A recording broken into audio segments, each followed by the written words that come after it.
Hello and welcome to the Crate and Crowbar PC Gaming Podcast. This is episode 71. It's December 2nd. I'm Graham Smith and I'm joined today by... Tom Francis. Marsh Davis. Tom Senior. What's the news? Don't know. Steam Broadcast. Oh wait, no, Steam Broadcasting, yeah, there actually is news. So I saw this just before I came out. So Steam have announced that now, I think just anyone on your friends list, when they're playing a game, that has a little button next to them, as well as join game, that now says watch game. And if you click that, you can just watch them play whatever it is they're playing at that moment. It has to be opt-in. I mean, right now it is because it's a beta, so you have to opt into the beta. But even, like, once it goes live, it can't just be, like, everyone is now playing publicly unless they explicitly say they're not. Because that just seems dangerous. I've been videoing, we'll talk about this later, but I've been videoing my Far Cry 4 playthroughs and watching some of those back, I'm like, I can't publish this. No one can see that I just shot that innocent woman in the head for no reason. Like, it's, at the time you're doing it, it seems perfectly reasonable, and then you watch it back, you're like, this is the behaviour of a psychopath. Valve are normally pretty good with that stuff. Like, you can go offline on your friends list, even when you're playing games, and you can also make your accounts private, stuff like that, so, hopefully. But it seems like really cool. It sounds amazing. Like, I love this idea. People are instantly announcing that, you know, this means Twitch is dead, and stuff like that, which seems... That sounds like the a little ludicrous overblown game journalist reaction I'd expect from announcements of almost anything Valve do. But it is, like, a really cool idea. Like, if I saw Tom watching Far Cry 4, I would probably just drop in and see what Tom was up to. I could certainly see that happening, like, on my selected friends list, definitely. It's a brilliant idea. Yeah. It's the thing, I think you've mentioned that in the pod before, Tom, where Valve say that the greatest way of selling games through Steam is just that little pop-up that comes up in the corner of your screen to tell you what your friends are playing. Because word of mouth does much better. So presumably this is like a huge extension of that, because you see, oh, this guy's popping up to play this thing, now you can just click a button and watch them play it. God, yeah, that's true. I hadn't thought about that. I was thinking about it for like say Far Cry 4 or something, where you know the game and possibly you own the game as well, and you think, oh, I wonder how X is playing this game. But actually, if it's some indie game you never heard of, now you can just click and see what's that indie game like to play. Yep. Let's Plays are just kind of automated. How does it work with games? I mean, some games or developers prohibit the YouTubing of their games, right? How does that work with streaming stuff? And I'm willing to bet we've already sold our souls away when we signed up to the Steam partner agreement. I see. I imagine it might be different legally because it's not publicly viewable, it's only to your friends, so it's kind of like a private thing.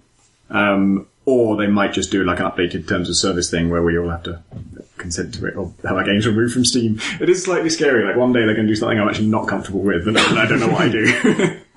What I wonder about is, like, can I watch one of my friends playing a game, video it in some way by just capturing my screen, and then upload that to YouTube? Because at that point, isn't that whose content are you some seeing? sort of breach of, if not copyright, then privacy? Like, this is like, maybe you're okay with your friends watching stuff, but what if your friends just capture you shooting old women in the head for no reason? They go, look what this game does. I guess maybe this is the question: are there things you do in games that you're ashamed of?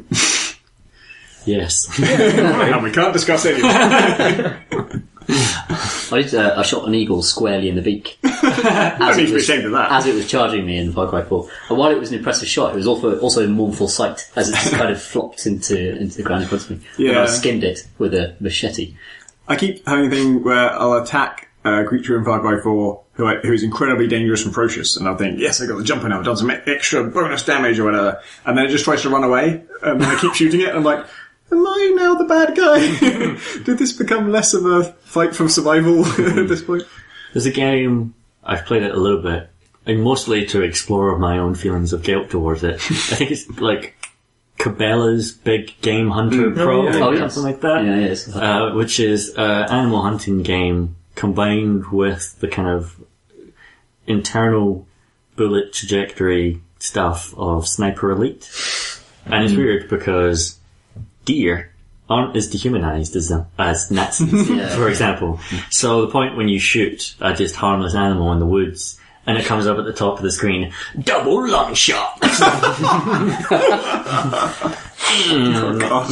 not so proud of that, as it runs off into the bush and then collapses and dies. What are the rewards? Do you get meat and skin and stuff from it? Or it's stuff like if you shoot it in the heart or something like that, it spoils the meat, but if you kill it in the lungs, then that's meant to be, if you shoot it in the lungs, that's meant to be considered a clean kill and that sort of stuff. And even though I'm pretty sure, surely if you shoot it in the lungs, it just like chokes to death and it's all blood. Probably, yes. Can't you just shoot it in the head? Those in both, yeah. Isn't that better? Graham's not good enough. Depends how big its head is. What's wrong with the heart thing? Is it because the blood doesn't get to the rest of the body? There is some part of the body that I shot. Maybe it's like the liver or the kidneys. That would make more sense. That would because it's poison. Yeah, that would make more sense. But that doesn't make it better. I mean, Far Cry 4 was considered a clean kill as long as you didn't use like a flamethrower and a machine gun. Yeah. Although, like, weirdly, so if it's meant to be like you use a bow, or knives count as well, and so throwing knives count, and then also a hand crossbow counts. But I tried riding an elephant and killing a tiger with the elephant's trunk. That's not a clean kill. That's a dirty kill. yeah, I did grenade leopard just yesterday, and it somersaulted like 12 feet over the edge of a cliff, and then fell to some considerable distance. But I did track it down, and that was indeed ruined meat, according to the rules of Far Cry 4. But I wonder if this will soon become a broadcast platform as a result of this. Will you be able to elect to broadcast to the broader Steam community? I don't know. Like I say, I saw it just before I came out, and it doesn't seem clear from the page of just the basic front page that they've put up about it. I'm sure there's a fact somewhere that answers these questions. It's weird. I've never used Twitch for broadcasting, but the idea of letting people watch if they want to, I kind of would be up for. Like, there's something about when you set up a Twitch stream, you're kind of saying, look at me, I'm doing something interesting. And then if you're not, you feel kind of bad about it. Whereas if I'm just playing and I just happen to have checked the thing that says, sure, if you want to watch, you can, I wouldn't feel as pressured. Like in open world games in particular, if you're doing it, if I'm recording a video of it, then I play slightly differently, because I feel like there's a lot of things where I do open world games that are kind of dull, that I want to do it because I think it might lead to some eventual advantage in my game, and I'm interested in that. But if I'm recording it, I kind of think, I probably shouldn't do that, because that's just going to be really dull to watch. But if I feel like if it was just, well, they chose to watch. I didn't suggest they watched. I just permitted it if they wanted to, then it would be different. I think streams to Twitch are not that many times, but using PC Gamer stuff. There is it becomes a performance rather than just an honest playing of the game, doesn't it? It feels as though you have to you're under pressure to extract some mutually agreeable entertainment from this thing that even observers will enjoy. Whereas a lot of the things that are fun about games are completely internal, how you're processing events and how you're thinking about things. That doesn't come across in Twitch streams or something. So I love the idea of a kind of stress-free version of that, where people can tune in and just kind of get the raw, honest playing of the game. But presumably you're informed when someone starts watching you. Yeah, I would think. But that would add more pressure. Yeah, I'm wondering, because the example I was thinking of was you saying that. I mean, it's not on Steam, but the ultimate game for what I'm doing looks boring, but in my head it's interesting, is Minecraft. Where, I'm going to hollow out this entire cave to the size of a palace. And because I'm thinking about the palace, it's really interesting to me, even though I'm just hitting these blocks of rock. But if someone was watching them, me would be like, what the fuck is he doing? Yeah, that game will never take off on YouTube. It's doomed. I wonder if you can broadcast your voice. So if someone connects, can I talk to that person if I start speaking into my mic? Because that would be super weird otherwise. I'm so used to watching lengthy Let's Plays that just have chatter. Yeah. So if you're just talking about your palace as you're hollowing out the cave, then that suddenly becomes instantly more watchable than just the silent digging. It's fun to think you just be playing normally, then someone joins, because you haven't actively disabled them from joining. And then when they join, you feel like, do I put my mic on now? Am I on stage? Is this the thing that I have to make a performance of? Just as you're about to take the double long shot of the deer. I think when it comes to anonymous Twitch chat, it's mostly abuse and horror. But if that was if it was a curated thing amongst your friends list, and a group of people kind of piled into your game and there was chat and there was stuff, isn't that just really cool that people could be in different cities and almost having a couch experience, but with, something like Far Cry 4 in single player? That has to be the aim of the thing. Is there voice over IP in Steam now as a kind of... Yeah, well, there is individually in particular games, right? But and you can also Yeah, Yeah, and everything's when you open a chat window to someone, one of the options is to turn it into voice chat. And Graham and I use that for Far Cry. Can you have groups of people talking together? Yeah. Yeah, I've never tried it, but It's not as good as... Well, I haven't tried it for a year or so, actually. But the old implementation was kind of shoddy when I tried it with various people. But, you know... recently I've tried to use voice comms twice in 2 different games. And Far Cry 4's, we tried it using the in-game one, because it does have it, and that's fucking awful. I think Uplay might have it as well. I don't know if we tried that specifically. It said that we were using it. Right. Well, it was awful then. Which was weird, because we were talking through Steam, but when we joined a party in Uplay, it said broadcasting voice, and it was lighting up a little logo whenever we spoke. Right. Yeah, the quality was terrible, and it was really quiet. And then we tried using Steam's, and it just seemed to work perfectly. And then playing another game, we tried to use Skype for that, and Skype became the only thing on my computer that can't recognise my microphone, which I use all the time for everything, which is pathetic. And so it made me think, Steam's pretty good. He's tried 4 different methods, and Steam was the only one that just worked perfectly first time, no trouble. I'll be amazed if it worked in a similarly effective way for streaming, because I use OBS, which is one of the better platforms for this sort of thing. It's completely free. Open broadcaster software, I think it's called, if you're interested in using it. But tailoring the precise kind of bit rate you want it to upload at, and the various there are so many factors involved in, tailoring that thing to work properly. Can Steam remove that total ball ache using this service? And if so, that would be a very good thing. Because Marsh and I know we've both tried to use OBS to record Dark Souls, and it's completely screwed up at videos. And stuff. I have all kinds of trouble with it too. But I mean that Steam has a built-in screenshot thing, and that I haven't used it that much because I use Fraps anyway for screenshotting. But it doesn't give you any choice over the quality, I don't think. No. Last time I used it, and the quality was pretty bad. And the Steam overlay doesn't work in certain games, and so I'm kind of expecting it to be that, basically. If the Steam overlay doesn't work, probably this broadcasting thing won't work, and if the screenshot thing doesn't work, probably the broadcasting thing won't work. But it's still quite interesting. It actually, the idea of jumping in and just watching your friends play and having a kind of couch experience from across the world reminds me that there's a game called Choice Chamber. Have you guys seen this? No. It's a game designed for Twitch streaming, where you, the player, are just playing kind of quite basic looking platformer, but in each room there's some kind of decision that the audience gets to make, and through Twitch they vote in the chat for what they want to happen. So they say, the game will say, do you want the player to get a double jump, or a kind of sticky feet thing, or some other power up, and they vote for which one they want to happen. And then it'll say, well, now we're going to add a new enemy. Should it be a flying enemy? Should it be a tank enemy, or this other thing? And so the person playing is meant to plead with the viewers to vote for the thing that they want, and then it's up to the viewers whether they want to go along with it to help him or screw him over. No Twitch audience is ever going to help the player. But yeah, that's kind of interesting, possibly. I think the game itself has to be interesting by itself for that to work. Is there any indication when they're rolling this out, or is it now just in Steam? It's out now. Oh my god. The beta version is working now. Wow. But you have to opt into the beta, so it's not like anybody. Awesome. I guess we'll go away and try it and report back. They did say bandwidth might be limited in the beta, but we shall see. Exciting. What have you been playing, Tom? I've been playing, as many of us have, Far Cry 4. We have indeed. Many. In fact, you, Graham, and Tom have been playing a lot more than me. I'm a babe in the forest. With several elephant skins in a rucksack. But you guys played loads and tried the co-op and stuff. But I'm absolutely loving it so far. Yeah, I am too. I think that it got us to a pretty shaky start. Well, so requiring Uplay is a big problem, and then having completely unskippable cutscenes is a big problem. And the intro I really disliked, and goes on for a long time. And then there's a little bit of scripted bullshit, and then it opens up pretty quickly. And I think in a previous podcast I talked about the fact that it does open up much quicker than Call of Duty, for example. Yeah.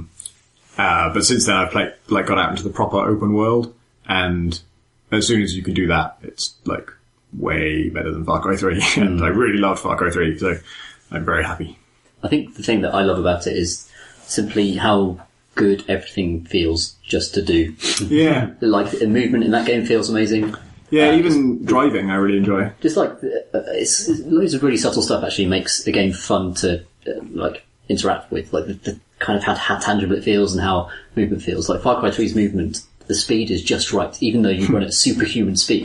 It's just right for that world. I feel as though I can sprint 300 metres and there's always a car nearby, there's always something, that can fly me somewhere nearby. But even mantling things always does exactly what I intend to do when I try to catch a zip line or get up something or jump. There's never a slope that is ambiguous as to whether I can climb up or slide down. It's just I always know exactly where I can and can't go in that environment. The slopes are great. There's a great skill to developing an environment that way and just always making the visual language of the hills and this very convoluted scenery completely, surmountable, easy to understand, and then navigable. As soon as you attempt to do anything, it's just instinctively correct. How the game interprets your intention is right. I think it has two really interesting, really cool things with basic terrain navigation, or basic terrain movement that other games usually don't. One is one that was also in Far Cry 3, which is steep slopes going down them. You just slide. Yeah. That's so nice. And every other fucking game, you take one step, and because steps are interpreted as horizontal movement, you've moved 10 inches horizontally, and that means you move 50 feet vertically, and therefore you die of fall damage, which is just not how slopes work. And in Far Cry 3 and 4, even if it's a really steep slope, you can slide down it. And as long as it doesn't end in a completely flat ledge, then you'll smoothly come to a rest, and you can even use it to infiltrate outposts really quickly, because you shoot past all the guards and slide under a bridge, and it feels really good. And then Far Cry 4, the thing it adds is climbing ropes, which can only be used at certain prescripted points, but there are loads of them all over the place, and it's actually, obviously ideally I'd like to be able to use it anywhere that it makes sense to use it, but the fact that it's predetermined doesn't irritate me on a regular basis, because more often than not, it kind of makes you aware of a possibility. It's always communicated by these orange ropes or little ribbons kind of attached. Not always actually at the point that you can grapple, but nearby to kind of lead your eye towards it, which is really cleverly done. Okay. So if you're walking along a mountainside and then you suddenly just glimpse one of those things and think, oh, I can get up there somehow, and then you look for the climbing point and you find it, and then you get to throw a grappling rope up and pull yourself up.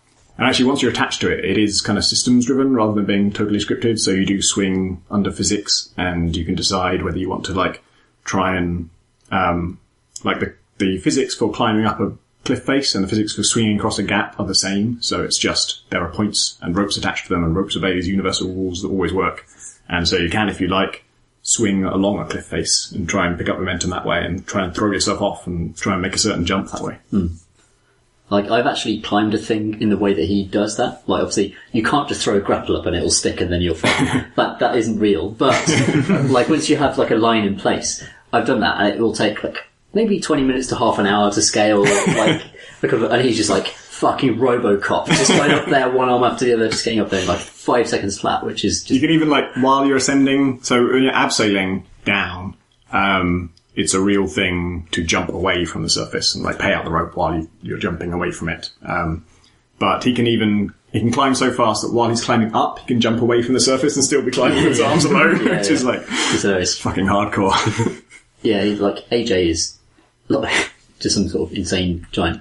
I just see him as one giant muscle with kind of guns poking at him, and that's it. Other ways that Far Cry 4 just makes movement perfect is in when you're driving around. And if you're just driving along and you're in the driver's seat, if you just look out of the window, it starts to auto-drive along the road that you're on. And you can just look around and the car will just follow the path of the road. You can talk that alone is just, thank fuck. If GTA did that, every game should copy that immediately. Just if you're looking away from the road, it just sticks to the road, and then you can it allows you to do so much cool action movie shit when you're trying to hijack a truck and it's next to you, and you could just without even thinking about where you're going, just pull out a gun and start a fight, and it's brilliant. I didn't know I did that automatically. Actually, I know there's a key for it, so you can manually decide whether it does it automatically. Yeah, if you look out, I was just looking behind me, and the car was just kind of doing its thing and going down the right road. Does it still respond to your steering and kind of readjust? Yeah, you can if you press it, then it was kind of And I think it also adheres to your set path. So if you put an objective, then it will mark out the road that you want to take. I think it even adheres to the correct road that you've picked. Yeah, if you set a waypoint, then it maps out a path and it will try and follow that. Yeah. If you have a waypoint, you've been given an objective, but you haven't manually set it as your waypoint, it doesn't try and map out a path. Right. And if you put auto drive on, then I thought it would logically drive me towards my destination, but it just follows whatever road it seems logical at the time. So I'm trusting it completely, and I'm just like watching the scenery, pointing my gun at things, blowing up passers-by, and I'm like, where are you going? Why did you take 3 lefts in a row? I thought that when I was taking a taxi up here, actually. I just wished I could look out the window and have it go the right way. I did, like, Far Cry 5, maybe they'll fix that little part of it, but it's just a brilliant system. Like, they've just completely nailed the irritations of driving in first person and also, shooting and stuff. I think it does a really good job of making that world feel alive around you, no matter where you are in that world as well. Like, I remember Just Cause 2, just a completely beautiful world, but there would be points where you would say your plane would get blown up and you would just land in the jungle somewhere, and you'd just be like, well, there's nothing for miles around. I'm not going to find a vehicle for ages. There's no point just running to the next place because it would take too long. I'll just grenade myself so I can spawn somewhere close. It's the saddest thing in video games. Because it's got so many dynamic events, like the karma hostage missions, or like your rebel army fighting against pagans forces, or the armored truck stuff, or the courier missions. Just wherever you are in the world, it will find something of like, I can drop in one of these things now, and it will just appear somewhere near you, so that if you're driving between destinations, you're constantly being lured off course to go do some cool action shit. It reminds me so much of Assassin's Creed 4, actually. Like, there is some, like, pan-Ubisoft design wisdom that they've gleaned from open world design. And especially when it comes to the density and of objectives, which they completely nailed in Assassin's Creed 4. Like, if you just sail, you set yourself a challenge to sail from one end to the world to the other, you will be distracted. Like, within 10 minutes, you'll find something to do. And Far Cry 4 absolutely completely nails that as well. Yeah, I feel, with Far Cry 4, I feel more compelled to pursue those little things because I don't have to park my ship and anchor and climb out the steering wheel and run over and do something. Far Cry 4, because it's all kind of seamless and you're all, even if you're in a vehicle, it's no trouble you can just literally jump out of it. Which I regularly do. I find myself following those leads much more often, and it's almost kind of reached critical mass in that I'll be, even if I really want to do something, I'll see so many interesting things on the way that I'll get distracted. And I had a moment a while back where I was chasing a cargo truck, which are just, they're just like trucks that have some kind of valuable cargo that you should steal if you can, or if you can't steal it, you can blow it up, and that's also good because it's enemy cargo. But the driver's a fucking lunatic, and he'll yell insults at you all the time once he's seen you, and he can shoot at you while he's from the car. And if you kill him, for some reason the truck takes on a life of its own sometimes, and just like steers in random directions, catches fire, explodes. And I had loads of fun with those. And I had one of those, and then while I was chasing that, a courier karma event happened, where a enemy courier is on like a quad bike, and you've got to stop him and get some military orders from him, like find out what orders he's carrying. I'm not sure why they need couriers to convey orders in like 2014, but apparently that's still how they do things in Karat. And I was following them both, and they're both next to each other, so that was fine. And then they came to a T-junction, and one went one way and the other went the other way. And I sort of changed my mind. I was going to follow the cargo truck, and then I crashed because I decided to follow the courier instead. And then I didn't manage to right myself in time, and so I lost sight of the cargo truck, and then kept on going down the road, trying to figure out where it went. Came to like several other junctions, just chose randomly. I probably went this way, and then I probably went that way, and then eventually caught up with it, and realised I actually don't know whether I've caught up with the one I was chasing, or whether there's just so many fucking things to do that it might just be a new thing to do.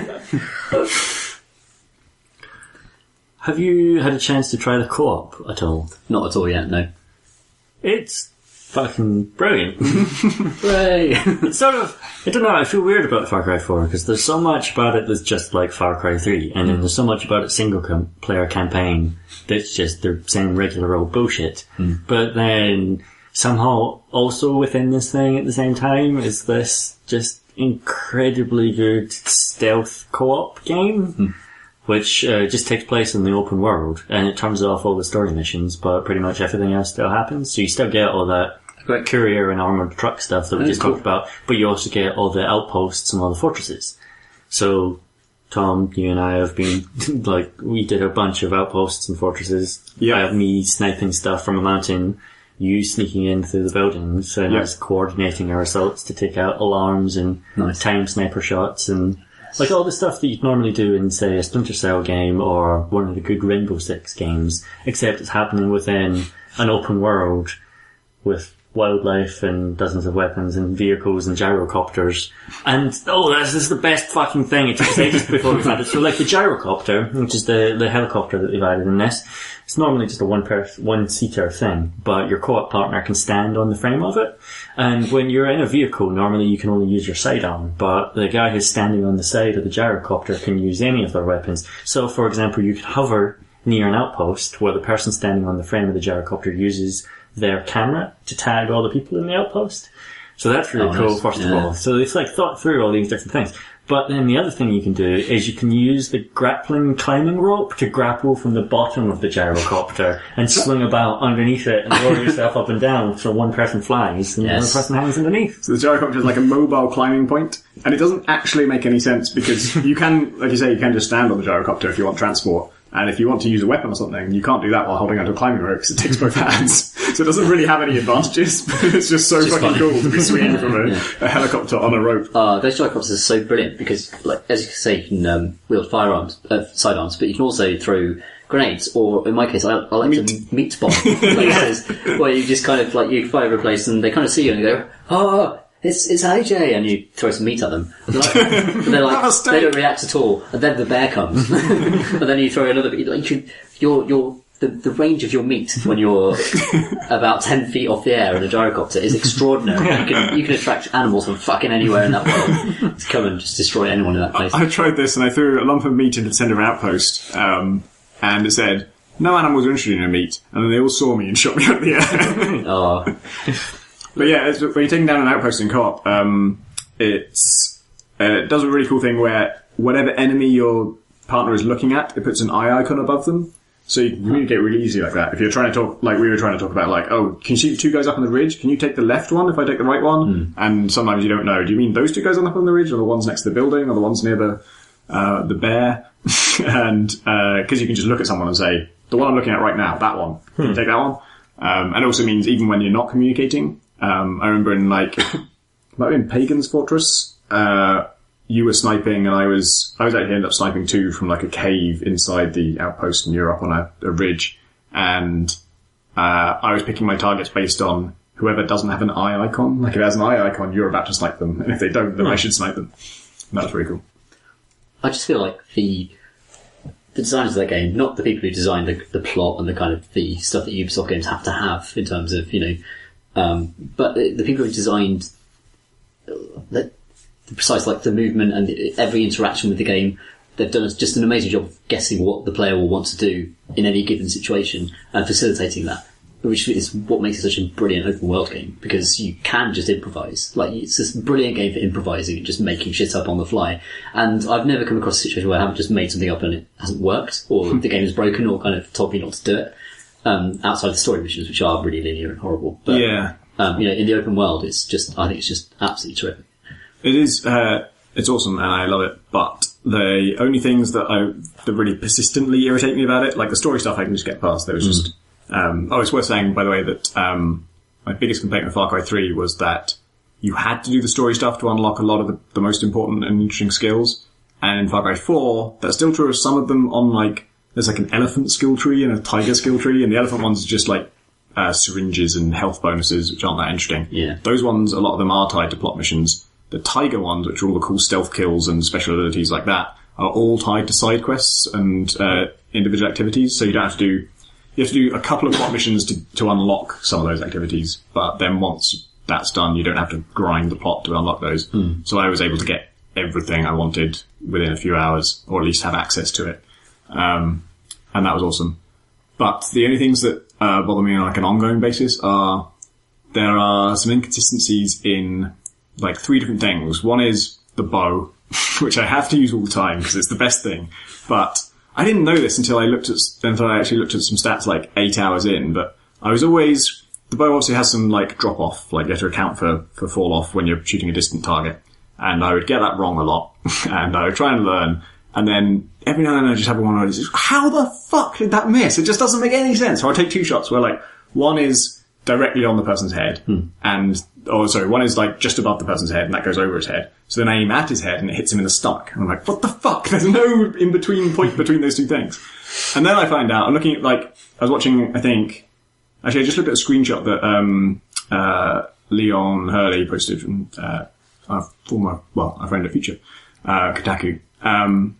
And he had a different scope on his bow. And I was like, oh, I should try out that scope. And I tried out that scope, and then I found out that scope reduces the accuracy of the bow. And then I looked at the stats, and even the scope I have doesn't have perfect accuracy. The bow is just inaccurate. It just goes off course. In addition to the fall off that you have to calculate, it's just inaccurate. So all this bullshit stuff that I've been thinking the game's broken, how's this working, what the fuck? It's just, the thing isn't accurate, it's just a piece of shit. It doesn't work. And that's so frustrating because it's such yeah, it's realistic. It makes perfect sense. But when there's so much player skill in judging where the cursor should go, given what you want to achieve, if there's also some inherent inaccuracy, it makes it so hard to learn from your mistakes. It makes it so hard to understand what just happened. The arrows, are also black, so it's impossible to see where they went. So you have no idea what just happened. Even when they hit, there's a good noise for it, but then there's no visual feedback. So sometimes if you don't hear the noise, you don't know whether it hit or not. That's endlessly frustrating. The other one is the detection for when you're trying to stealth around and people are detecting you to various degrees. Sometimes they just flat out see you through solid rock. Sometimes they see you through the wall of a house. Oh. Sometimes certain noises have very arbitrary suspicion levels. So I've had it where I'll drop down right next to somebody and they don't notice and I can silently kill them. And another time I dropped down onto a floor that was a story above someone and they're about 6 feet to the right. And they not only heard it, went to full alert. The whole base was just triggered into full alert from that. They hadn't detected me, but just everyone was as if they'd just seen their friend die or something. It was what the fuck? So there's loads of little things like that with the detection. And then the fucking wingsuit, which is a great thing. It's such a great tool, and it makes you feel excited to, run off a cliff top and a mountain top. But if it doesn't trigger, the stakes are quite high. And I think I figured out why it doesn't sometimes, because for a long time I was just this thing is just a piece of shit, and just sometimes it will just kill you. But I think it kind of is in that, once it's activated, whether or not you die for hitting a branch is kind of random, whether or not you need to parachute is kind of random, whether or not the parachute auto-activates is kind of random. But most of the worst times when it's been I just don't know why the fuck it killed me there. I think I figured those ones out. I think there are certain zones where you're not allowed to use it. So near certain villages and stuff, where sometimes your weapon goes away. In those zones, I don't think you're allowed to use the wingsuit at all. Because most of my worst cases were near, there's a monastery, and then there's the arena place, and both of them have very sheer vertical geometry, and I've often come at them from above, and I'll jump off a cliff, and I'll just be hammering the wingsuit button all the way down, and it doesn't activate, and I just slam onto the ground and die in front of everybody. And a bunch of times, and the starting village as well, it's a terraced farm, and so you want to run and jump off those ledges and try and trigger your wingsuit. And usually, if you're just a couple of feet off the ground, you can trigger your wingsuit. But in that particular place, you never can, so it's just I'd run off the first terrace, smack down onto the next terrace without using wingsuit, run off the next one, which is 2 layers, and then break my legs on the next one, heal up, and then run off the next rock. I'm gonna use my fucking wingsuit at some point! And then, only when you actually leave the village does it ever trigger. I have almost the exact same opposite problem in that because the wingsuit trigger button by default is the same as sprint. Oh god, yeah. So what happens is you sprint towards the ledge and the wingsuit comes on as soon as you leave the ledge. Even if the ledge is 2 meters off the ground. You just instead of just dropping safely to the ground, you just wingsuit into the side of the house face first. You just look like such a try-hard. Yeah. Jay, come on. You didn't need it for that. I'm trying to land in one of the Ornithopter things. Over a sacred temple, which turns out to be a plot critical location. I didn't know that at the time, but if you try and land there, the game just pushes you back up into the air again, 200 feet. And I was like, what? God, is that you? I'll try and land again, and I was just like, just push me back up there. Yeah, that's when I figured out the thing about the wingsuit, because that's what I figured out. I was trying to land, I think it was the monastery actually, I was trying to land my gyrocopter in there, and it just pushes you back up. I'm like, no. Sorry? It's like a parent just pushing their child away from the radiator. Don't touch that. Not allowed. The game does that less, though, than almost any other game, because they seem completely fine with you just destroying the sanctity of that world. You want, like, with I think it's like the second little village you find has the gyrocopter outside it, and like one of the main challenges in that game is climbing to the tops of all the different radio towers in order to clear the map. But you can just take your gyrocopter, land on the top floor of every single one of them, and flip the switch, and there we go. I've tried that. I've tried that twice now. And what happens is I drop off the gyrocopter, and I hit one of the slightly angled rooftop bits, and then I fall for long distances, and then I manage to catch a zip line, and like a badass, slide back to the ground. As though Totally meant to do that! You see, if the Steam kind of viewer thing, if you guys will just watch me say that, it would look totally fucking awesome. But it's never intentional. It's always like, I'm actually trying to hit the switch, It's the next floor down that you have to land on. Right. So I was doing the same thing as you, and I died, and Graham was saying it was possible, and I was like, how is that possible? And then, it turns out, you can land the next layer down, even though your blades are just hacking through the tower, and just like hitting everything, it's fine. I have been killed by my own gyrocopter when I jumped off, and then the gyrocopter landed on me, and the blades, they stay spinning for it, and they will kill you if they touch you, they will cut your head off. I got killed by my own hang glider one time. Where I went to launch off the side of a mountain, and the hang glider just shot off in front of me. The hang glider took off and I didn't. And it just kind of went up into the air, like 3 feet in front, and it just collapsed and kind of crushed me with like a physics glitch. So it fell back on you? Yeah. Or I seem to be with it, clip into it in some way. There's some bounding box that I interacted with. That's amazing. But there's the other thing with the gyrocopter is, like you mentioned, throwing meat. But one of the sidearms you can get is just a grenade launcher. So you can just, if you want to clear all the outposts in an hour, hover above them in your gyrocopter, and just with this grenade launcher that by default carries 24 grenades. And I try and play a sidearm? I don't know. It is small. Oh, okay. It's the thing of like... It was in Far Cry 2, actually. It's been in there since then. It was one of the coolest weapons in that. I think they had the same system where there was a sidearm slot, and you could only... Because I remember being really excited to have like a powerful weapon in that slot. Actually, not to Far Cry 2, some missions where it kind of throws you into like the certain locations, ask you to find items, and the thing you use is the same thing, the map thing from Far Cry 2. The diamond locator, and it plays in the same way, or the light will go, continuous if you... I don't know, nice little nod.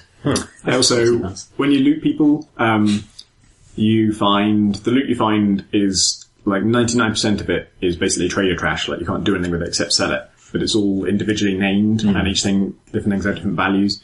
And you find stuff like maxi pads and used condoms and vintage porn seems to come up a lot. And one time I found malaria pills and so on, which is obviously enough for that. So. I think the stuff like the temple, not being able to land at the temple, feels so egregious, and we point it out because it's so unusual. Like the game mostly just lets you do what the fuck you want, which is so refreshing. And even in story missions, a lot of the time you can take your gyrocopter there and just land in a place where they don't really know that you're going to land, and the game just goes, just kind of cheese it, gets on with it. But it's cool with that, and it just lets you get on with it. Because there are like, I don't know, how many 37 story missions or something stupid. Like it's a huge game. There's loads to do in it. And I think they're cool with you just kind of cheating a few missions and getting past those bits. Have you guys done the mission where you have to choose whether you want to go and burn the opium fields or save them? Yeah. Not yet. So it's a couple of times in the plot they ask you to choose between two different people's missions. They're both rebels, but they have different ideas about how the rebellion should be conducted. And one of them thinks that the opium fields that the bad guy has set up could be a useful source of income for your cause, and the other one thinks they should be burnt because that's not the kind of society they want to run. And I ended up trying both, because I tried the one to preserve the drug fields first. I was like, sure, let's have opium fields. I'm up for that. And then the mission is you go there, and it's like an outpost, and you have to clear it out, which is cool. That makes it way better than most plot missions. And then after you've cleared it out, Pagan Min sends his men to come and destroy the fields, because he doesn't want them to fall into enemy hands. He'd rather burn them than you have them. And then I failed, and then I went back and did the mission for if you want to burn the fields. And then burning fields are quite difficult. You have to kill the people and then set fire to disable the generators that power the sprinklers that put out fires and then set the fires individually. Is there a rad soundtrack that plays for it? I think I have music off, so... There's no reggae dubstep, if that's what you're talking about. Yeah, that's what I'm talking about. Thank God. But it made me realise, like, so the mission just, like, the facts of the mission unfold differently depending on what your objective is. Whichever thing you're trying to do, it's harder. So it made me want to take the mission to save the fields, and then just fail to save the fields. And say, well, I burnt the fields. I was just really clever about it, and I exploited your friend to make it easier. I wonder if the Far Cry series needs to get Clint Hawking back to reboot it at some point. I'm excited. Because it feels like almost the James Bond of video games. Like, it starts off as this kind of pared down thing in GoldenEye or Casino Royale, and then just the tropes of it become sillier and sillier and sillier as it goes along, to the point now where, you go from this point of all your weapons are really fragile and breakable, and you finally get the grenade launcher quite late on the game, and even then it's not that great, and it's quite dangerous to you because it sets all these rickety shacks on fire, and it still breaks and all that kind of thing. Yeah. To this point now where I'm wing sitting about like a maniac flying a gyrocopter, blasting people away. And I wonder if there is a point where that just meaninglessness as to the authenticity of that world actually hampers the experience, or whether you need to pare it back down to its bare essentials. I think they've hit a beautiful point in Far Cry 4 where it's just, for me, just raw fun. I just love playing with that stuff. But that trajectory will harm the game very soon. Like, it's at the very edges of what it can get away with right now, I think. And it's like Saints Row, where for Saints Row 3 and Saints Row 4, like, they were just riding the edge of what they could do to keep you interested in that world, and I don't really have any interest in a crazier Saints Row than they've already gone. I think they've just hit the point where you can still be invested in it and still have that match yet. Maybe they do need to pare back from Far Cry 5. Every time I'm driving around the roads in Far Cry 4 and I encounter another vehicle, like an enemy one, and it's a courier I have to intercept to steal orders from, or it's a cargo truck that I can steal and hijack and bring to a real base to complete a quest, or it's a convoy that I can set up C4 and blow it up. Every time that happens, I always think back to Far Cry 2 and how every time you're on the road, it was just another fucking lunatic who just wanted to fucking murder you at any cost. They had no idea who you were, but they would chase you to the ends of the fucking earth, screaming and shooting and screaming and shooting just constantly. Even the people you were working for, the people you just took a job from, were like, fucking get him! And that was just your entire experience all the time. Every time you took a car anywhere, it was that again and again and again. I was like, oh, thank God it's not that anymore.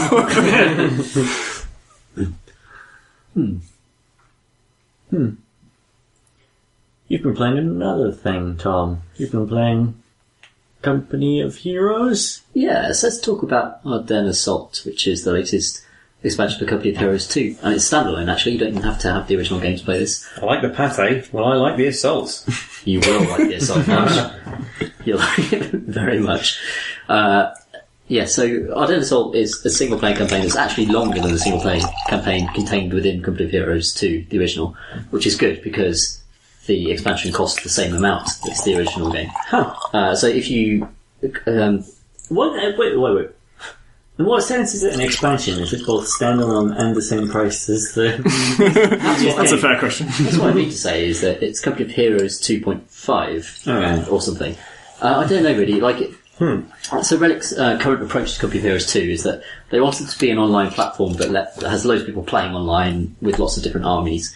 But they've also got a massive audience of people who love AI stops. They love just playing skirmishes against the AI and just beating the shit out of the AI with, the builds they've come up with and playing with a couple of close friends. So they're trying to cater to both of those, and what they've done is they've come up with a release schedule where they'll release a multiplayer expansion, and then a few months later they'll release the single player expansion, then they'll release another multiplayer expansion. So the multiplayer expansion earlier this year added the US Army. And this single-player expansion uses the same US Army, but in a single-player context, with all the benefit of all the tuning they've managed to do from feedback with the online community to make the US Army more fun. And so now you play as the US Army during the Battle of the Bulge in a really long campaign in the Ardennes, which is actually a map full of segments that you move 3 different companies across throughout the campaign to take different areas. And you get sub-choices to the battles you choose on your path to victory. and there's persistence for the entire campaign. This is one of the things that makes it better than any of the campaigns that I've done previously, where if you, whenever you go through a battle, if you lose a lot of troops, those losses are carried through to your future battles. So a poor performance means you're screwing yourself over to an extent. If you, when you complete a mission, you also get requisition. You can choose to use that requisition to replenish your forces, or spend it on kind of badass troop, like army abilities that you can deploy in future fights. So, for example, you could call in better airstrikes if you spend requisition on it, or you could call in better, you can call in an entire tank column at the highest levels. You just press a button and you go, yep, that's a tank column I have now. Just an off-map tank column just rolls on. And what it kind of creates is this grueling attritional experience over the course of a very long, 17 mission campaign. That sounds great. Which, obviously, it's simply delightful. Put it on the box. Grueling attritional experience. But I think that is absolutely what I want from Company of Heroes. A game about the Battle of the Bulge in the Second World War should be fucking grueling and attritional. That's the entire nature of that combat, that battle, is that the siege and, Bastogne. Everything about that, the horrible winter, the incredibly dense forests, and they've nailed that systemically with the structure of that campaign by making those losses count, and by making you constantly just really desperately trying to preserve your forces. And it makes the kind of meta state of your army across the mission that influences your behaviour in each battle. So the big problem with RTS campaigns is that it's very hard to be invested in an individual battle, because it just drops you in there with a base and goes, here are your objectives, capture these 3 points. And you go, I don't care.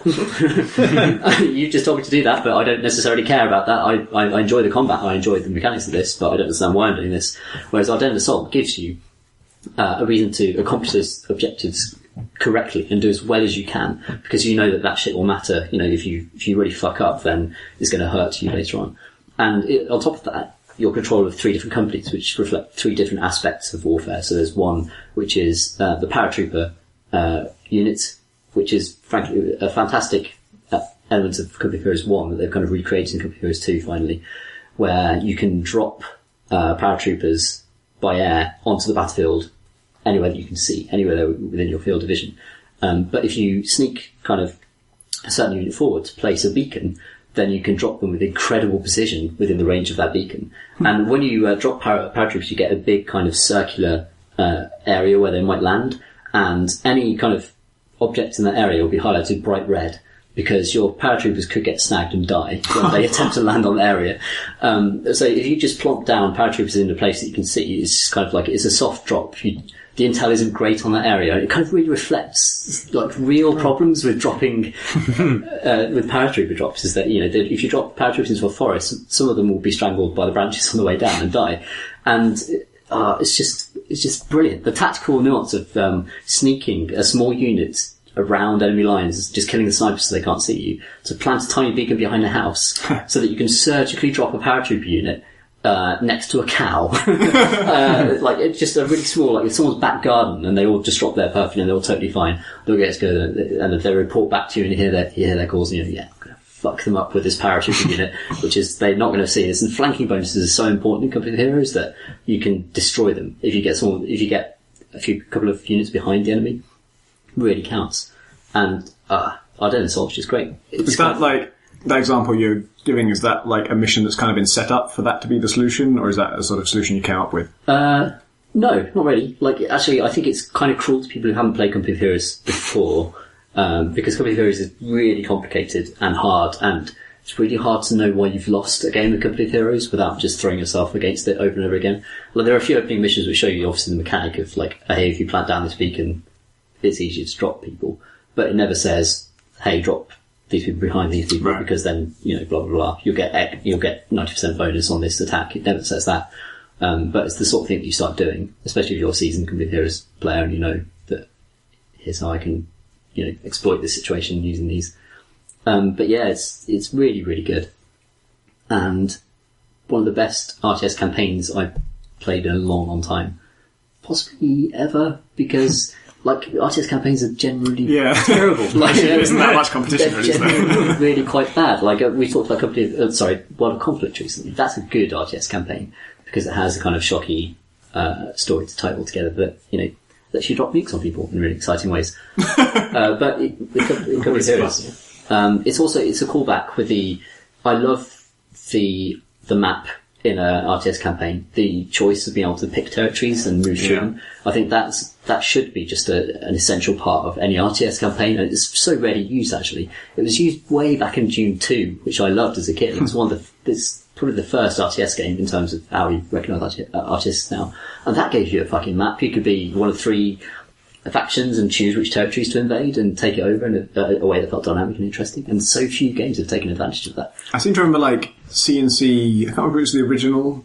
You did have a globe map and you could decide where to invade, but it was usually just 2 choices. It was like, do you want to go to Africa or France? That's the same as Dune 2 as well, yeah. But, Right. I think Relic have done it before with Dawn of War games. Dark Crusade and Soulstorm were both standalone expansions to Dawn of War 1 that gave you just a campaign map that wasn't in Dawn of War itself. And that was completely freeform, and it was I think it was the same map every time, and each faction had their own set headquarters, but it felt like a sort of generated thing, and that each territory was a multiplayer skirmish map. I mean, it wasn't actually multiplayer, it was just the maps they used for multiplayer, played against the AI, which is kind of how I play RTSs anyway. Like, the campaign's usually so shit, as we said, that I end up just starting a skirmish game and I just want to fight an AI on equal terms, where we both have the same starting conditions and we both have a chance of winning, and when I do win, I know it's because my build was better, or because I set the AI to ridiculously easy, which is what I usually do. So it was that, but like I said, it mattered, and like when you took a territory, it actually had an effect. And it wasn't quite as pronounced as what you're talking about with Ardennes, but you did have an honor guard that you could build up, and if you captured this territory, that would come with a certain unit, and from then on, that unit would be with you everywhere you went, and there would be an extra tough version of some unit in the game. I mean, one of the reasons I really admire it is because it was all design. Like, the global map obviously needed to be kind of coded and stuff, but then the honor guard units were just same unit that was already in the game, plus 3,000 hit points. It was much tougher. And they had a little aura around them, and that was it. So it must have been really easy to make. And it added so much to be building this. You felt like you were building this, like, entourage of just badass units, and it would be not just the ones you thought were most effective, but I would play Necrons a lot, and they, one of their units that I really liked was, I think they're just called Horrors or something, and they're like, Necrons are ancient robot skeletons, and the way they summon troops is they're already there. They've always been on all planets, and they're underneath the ground everywhere. And so, with these horrors, they are like, they're covered in other people's corpses. I can't remember why. They come up from the ground, and they're robot skeletons, like, draped in other people's flesh. And so you get, like, a morale debuff on everyone else because they're terrified. Like, well, he's wearing a corpse, so I'm scared. As someone who doesn't play Necrons, fuck Necrons. I sort of agree, even though I haven't played them. Everything they have is the most powerful thing ever. And those things were super, super tough, and they just never stop coming, and they terrify other people, so they're just this horrible pink robot thing that just never stops clawing at people. And having those in your honor guard was like, fucking yes. That's the unit I want. I don't know, sadly, I wish it kind of went further down that route and actually gave you individual rewards for, actually having certain territories. It does a pretty good job of mixing up tailored campaign missions with skirmishes. So it will have very well designed missions. Some of their best single player missions actually are in Ardennes Assault. And then occasionally you'll be in a territory and it will just be kind of like an AI skirmish. Right. But actually, like, flipping between those two things they both feel fresh whenever you come to them. It's kind of a relief to suddenly be dumped with a base and say, go capture these points and hold them like in a normal skirmish. It's actually quite nice. That's always the thing I liked about Dark Crusade and Soulstorm. It's actually, I mean, in a way it ties back to Far Cry 4 because that is a game where the basic idea of you are a rebel in Far Cry 3 and 4, fighting for a rebel faction against an oppressor, and it's kind of a guerrilla warfare thing, only it's just you. It's like a one-man guerrilla war. And the mechanics of that are kind of, they try and show that in the plot. The plot's all about you are trying to take over Pagan Min's stuff, or you're trying to take over whoever the hell it was in Far Cry 3, I don't recall. So the concept is the same with that and with the outposts, which are, these people have an established foothold and you want to take it over, even though you're horribly outgunned and outnumbered. But the fact that the outposts were basically generic, they didn't know what angle you're coming from, they didn't know when you're going to do it, they didn't know what weapons you'd have, they didn't know what abilities you'd have, made them infinitely more compelling than the missions. And it's the same thing with Dawn of War. Like, when Dawn of War was just a series of plot missions, it was still a good game, but it was just frustrating bullshit a lot of the time. And then once they made generic missions, where it's just like, you both start with a base, here's the map, it's completely fair, and it's basically just generic content that they didn't have to handcraft. It was way better. That said, I guess the Far Cry 4 outposts are handcrafted. They're just not a scripted experience where they know what order it's going to unfold in. I love the idea. Like, I think there's a reset outpost button in Far Cry 4 that you can select to just kind of make all the outposts manned again, because they clearly know that people just fucking love that in Far Cry 3. You can also redo individual ones. So after you've conquered one, you can use for some reason it's usually a pile of trash. There'll be a pile of trash in the middle of the outpost. We always assumed it was like the fire that was causing the smoke maybe. beforehand. So then it's just a pile of non-burnt stuff. It's like, they were right to burn this stuff. Now there's just a heap of trash in our base. We should start liking this. And then the hero comes. Anyway, you walk up to it and you use the heap of trash, and then that lets you redo that individual outpost. That's and it gives you like a more detailed breakdown of your score. Like each, you know how you get different levels of experience for various different takedowns? It compiles all those and says you've got 600 points for this outpost. That's really good. And there's leaderboards as well, which I think is partly score, partly time based. So, they know why people play their game. It's like they know how like a massive section of the audience plays that. You can't imagine like this in, say, Skyrim, though, or like a Bethesda RPG. It would just be a point in the world where a leaderboard would come up and say, meet them with this cave. Yeah, I guess. It would be like, it's utterly bizarre and so gamey in a way that open worlds aren't normally. Yeah, that's true. There's all this, open world games, they're sometimes guilty of this, particularly I remember Prototype had just loads of fairground ride shit in it. And Red Faction Guerrilla was actually pretty similar to Far Cry 4 in a lot of ways. And that had some side missions were rescue these hostages, and if the hostages died, they just died, and you just carried on with the game, and it was actually quite upsetting if you lost a bunch of people because you fucked up. And Far Cry 4 has that too, but it restarts you if you get too many hostages killed, which is kind of a shame. Mm-hmm. But both Far Cry 4 and Red Faction Guerrilla also have just ridiculous fairground ride shit. Red Faction Guerrilla would be bat this barrel through these 3 glowing rings to score maximum points, and that's just the thing you do in this world whilst also saving people's lives.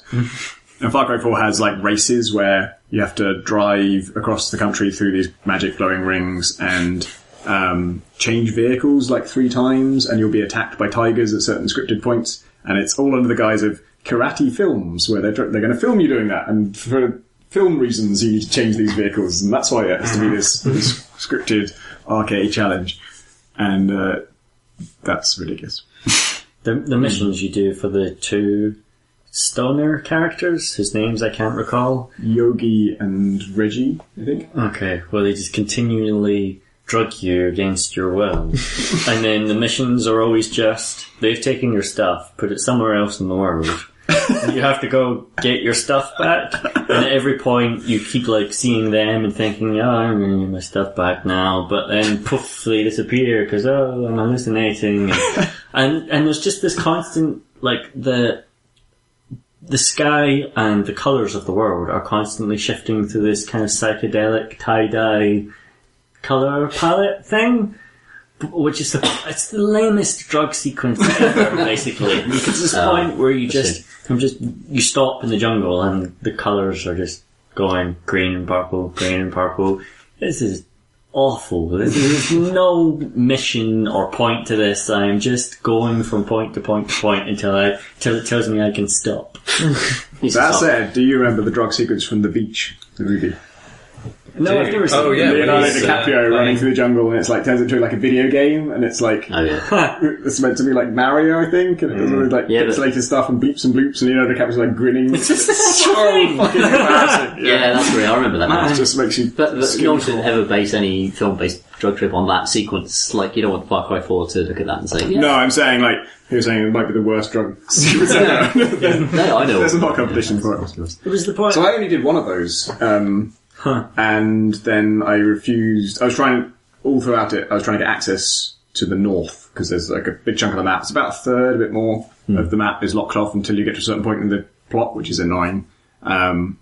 And so I was all like, my whole mission in Far Cry 4 was just how little story content can I do and still get access to that. Yeah. And you had the advantage of you going ahead of me, Graham, because you ran out of missions at one point. So I think you did everything you had access to. Yeah, I couldn't find the next mission that would seem to progress the plot, and I don't know if the icon just wasn't there or if I just couldn't see it amongst the sea of thousands of other icons. So I just did every letter quest. So all the stupid crappy side missions for all the stupid crappy characters. Yeah.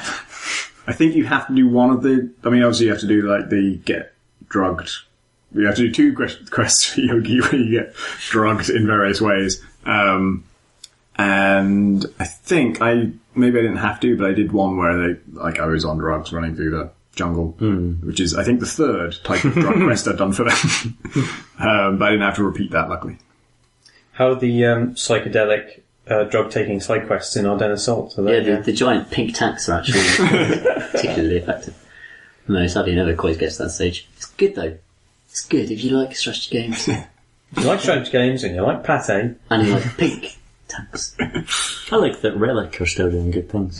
Yeah, me too. I look forward to whatever the next big thing is. They must be working on something. There must be a Dawn War 3, maybe. Who knows? They've still got the license. They're owned by Sega now, is that right? They are. Sega have a lot of licenses. Yeah, they do have a license. Sonic the Hedgehog strategy game. Oh, yes. Coming right up. Sonic Total War. Relic. Tom, you've been playing some other thing. Another strategy game. Segways, yes. Yes. I finally actually completed a match of Endless Legend. So I talked about playing it before, and the thing I was amazed by before was I'd heard about this as being like an indie 4X game, like turn-based strategy.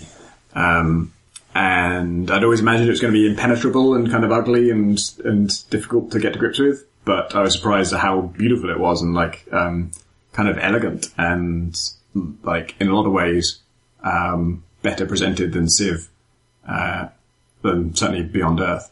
And just such an exciting world, and the fantasy of it is just so rich and interesting and different in ways that so few games are, in that it's kind of sci-fi but kind of fantasy at the same time, and each faction is just fundamentally different to all the others. I'm still playing as the Science Knights, who are like, they have like people with swords and crossbows and stuff, but they landed in a spaceship that's, I think, been there for a while and only emerged after a certain number of years or whatever, and then basically landed on a primitive planet, and most of their advanced technology, I guess, is dormant. I don't really know why I don't have guns, but I don't have guns. And so they're kind of like, they're almost religious about science. They have kind of, you have to pick a holy resource and say that this, like either titanium or glass steel is going to be the resource that we worship for some reason, and that gives you bonuses to it and makes it more important for certain buildings and that kind of thing. But they look fucking awesome. And then every other faction is like, oh, these ones are wraiths that live on dust, which is also money. And these ones are lizard men who want to unite everyone. And I think we talked before about, like, there's a trader race who have to... Yeah. They're the only ones who can trade, or they run all the marketplace. They're like the middlemen for all trade, and if they don't exist, then no trade can happen in the world. And are they also the ones, or is it a different faction, who can only win by uniting everyone? That's a different faction. Okay. Yeah. Anyway, it's a really rich and interesting universe, and I was really excited about it.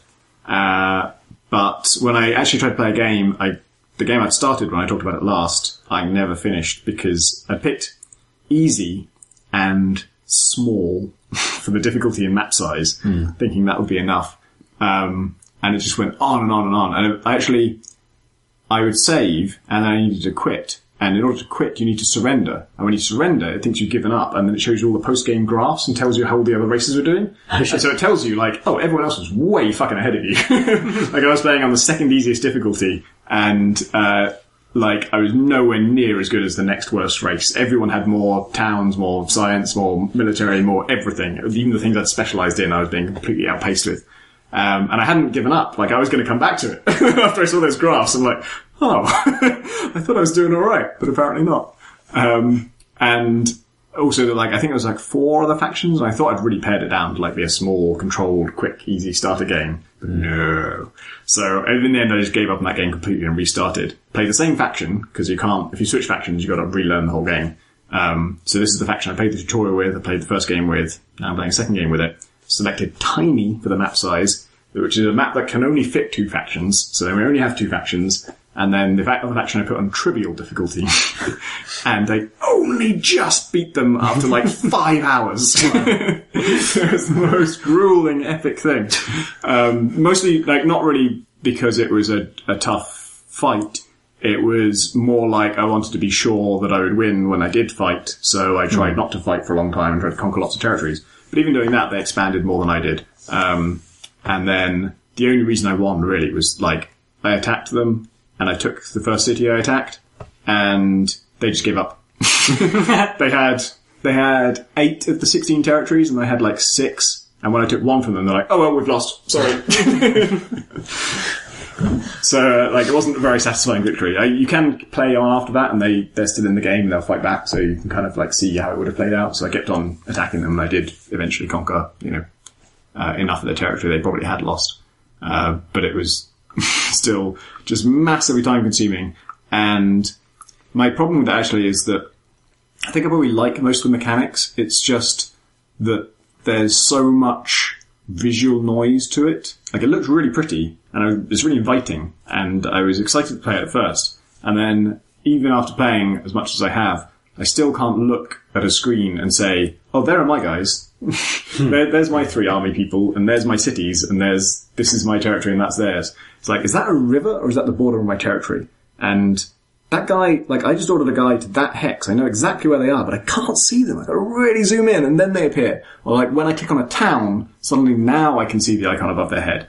And so there's so much, like, UI stuff that's mysterious to me, and there's just so much visual noise. Like, just every cell has like 16 trees on it, and then 6 icons for other things. And if you want to know what territories are good and where to found your next city, you need to be looking at the resource map as well, which then adds like 5 more icons to every single tile and the entire world.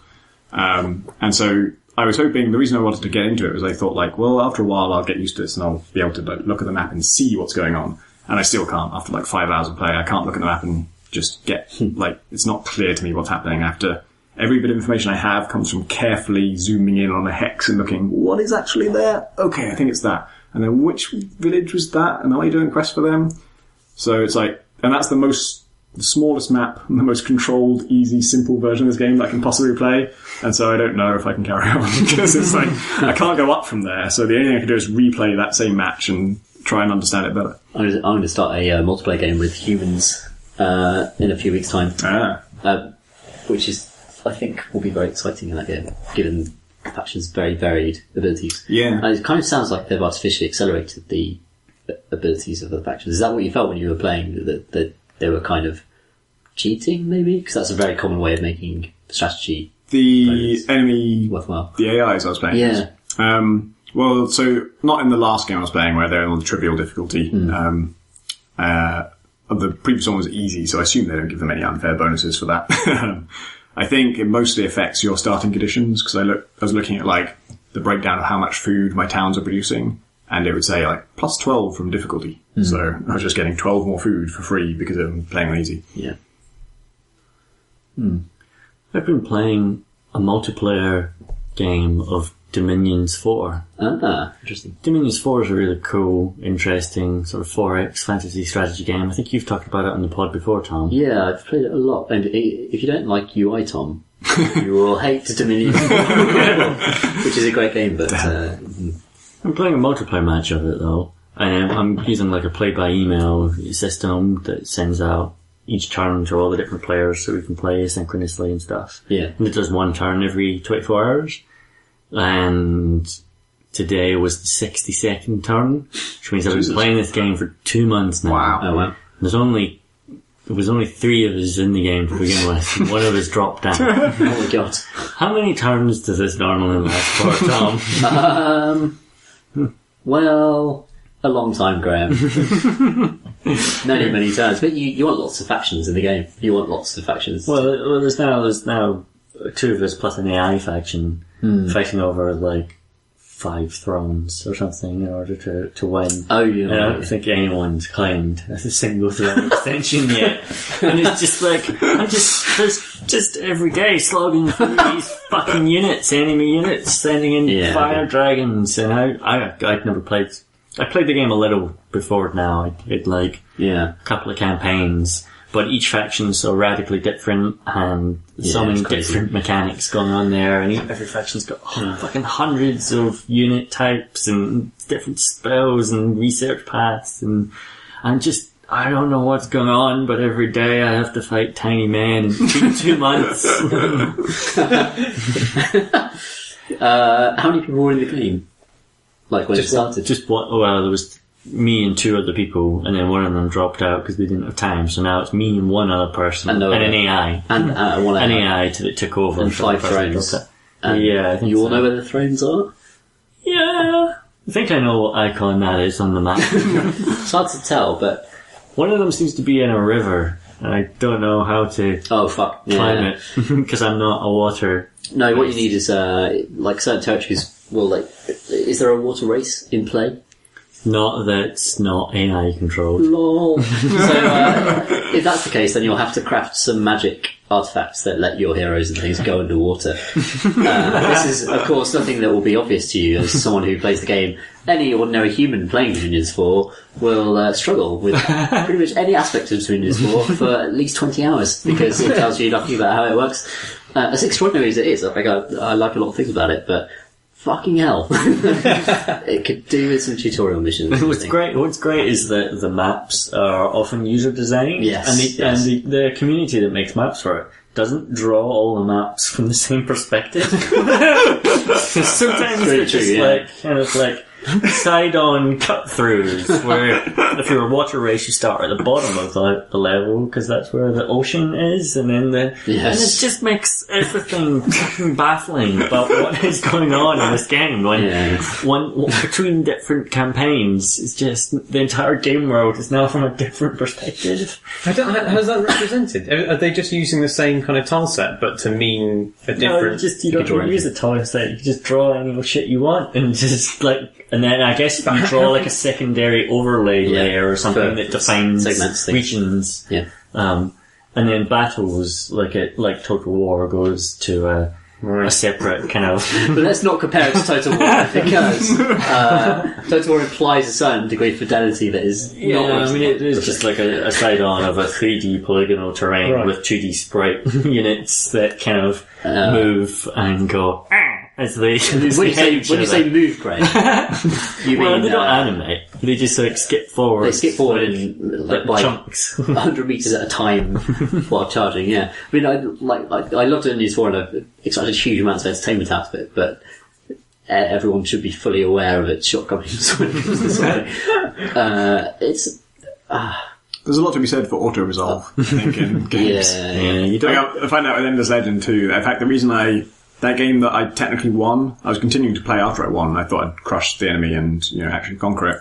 The reason I didn't, the reason I eventually quit, was that I was trying to auto-resolve all the battles, but the interface for doing that it's perfectly logical, but like there's a ready to fight button, and I clicked it too soon before I'd select the auto-resolve button, and it put me into a battle that I didn't want to start, and the battles just take so fucking long.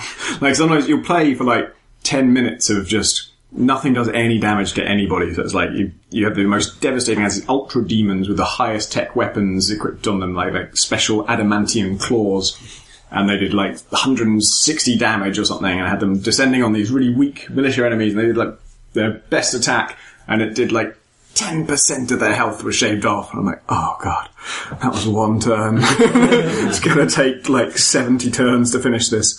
and sometimes you'll go through all that, and then it'll say, draw. You couldn't resolve the battle. Like, before you've finished anybody off, they haven't finished you off, it will just say, well, that's the end of that. And then it'll go on back to the global map, and you'll have to play out the rest of that, and then finish that turn, and then next turn you can carry on the fight, and it'll be another fucking 50 turns.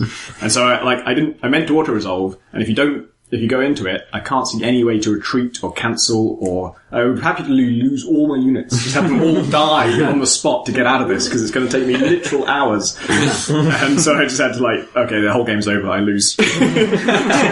I didn't mean to manually fight this battle. Now that I've started it, I physically can't face it. I just have to leave the game forever. That's what the AI did that time. They immediately surrendered. I like Dominion Sport because once you actually know, kind of conquer some of most of these esoteric systems, you always have lots of options, and almost all of them are totally insane. And that's why it's kind of cool. If you want to pursue a certain type of magic, that magic will let you do just ridiculous things. If you really specialise in the school of magic, you'll be able to raise the dead, perhaps, or, there are apocalyptic spells, or if you go a different way, you can, channel the spirit realm to do random shit, just assassinate leaders on the other side of the map. The kind of stuff that I wish you could do in any strategy game, really. You should be able to have these ridiculously powerful abilities.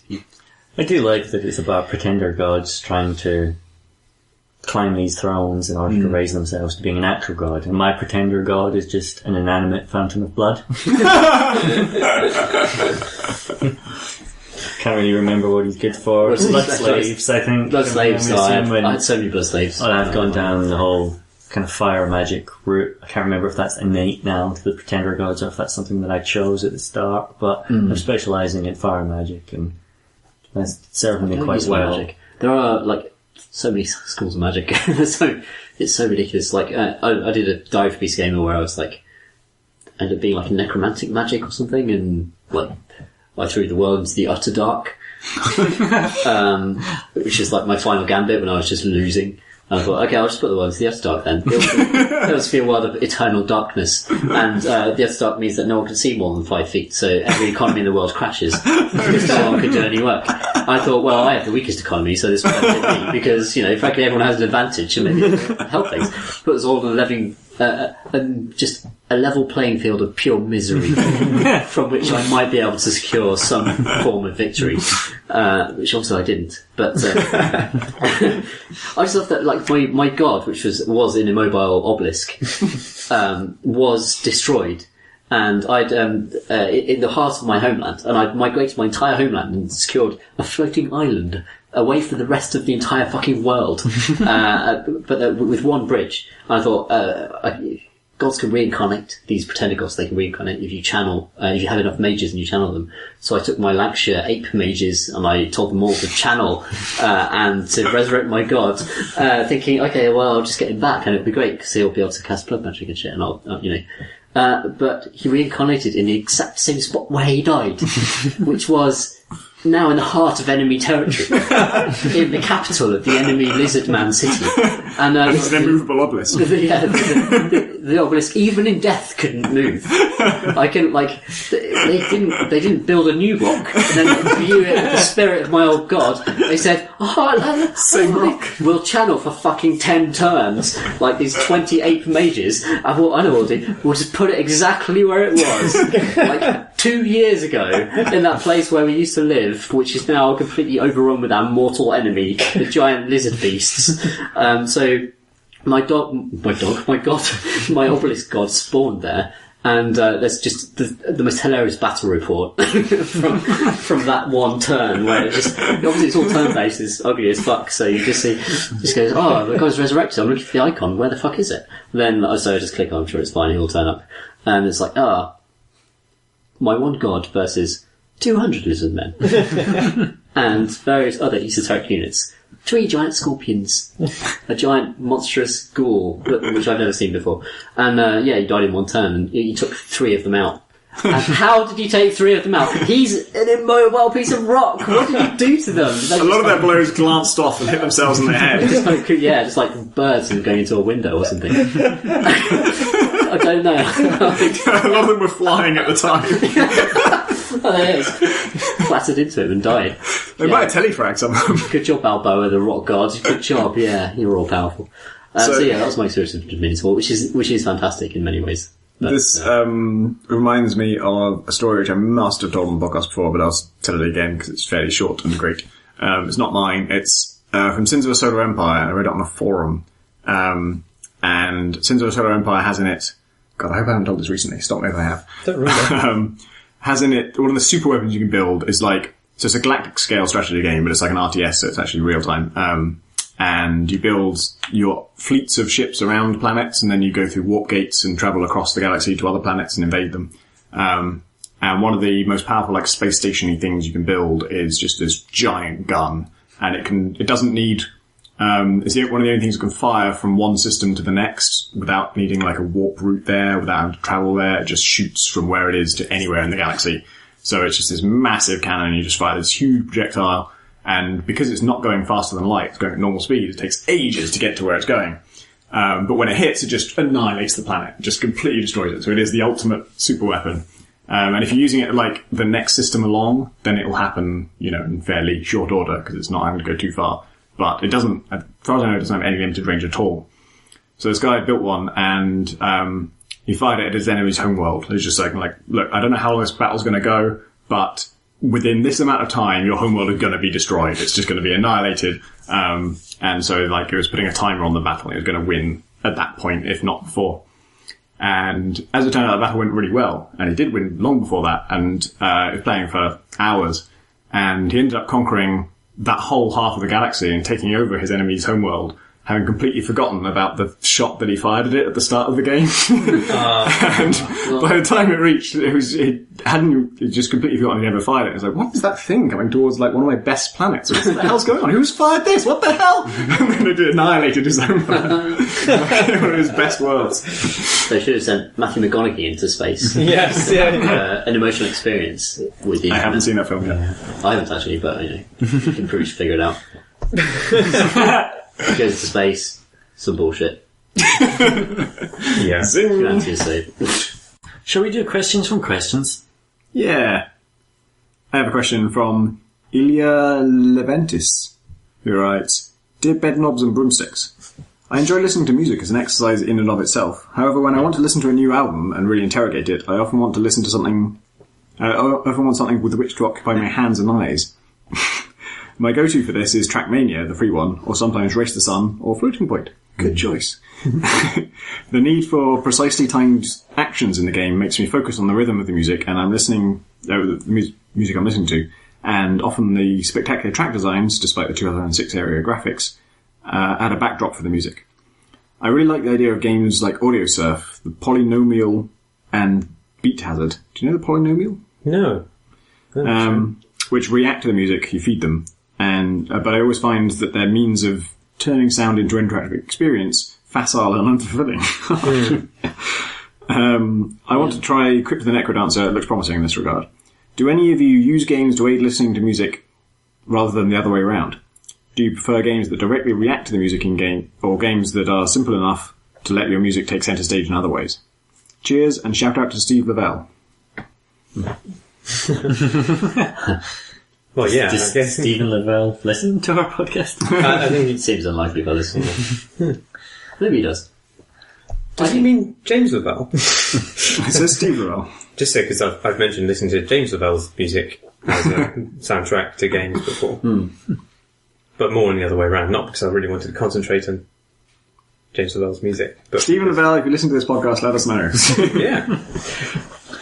We like many video games. Definitely use games to listen to things, but what I find interesting about this is that it really highlights which parts of the brain a game is simulating when you try to do this.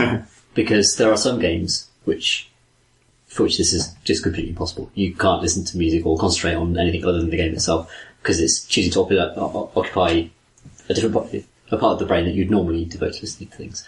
Whereas if I play Diablo 3 and it's just about clicking places and hitting things and, that kind of interaction, then I can easily devote my separate parts of attention to listening to podcasts and to listen to music, especially.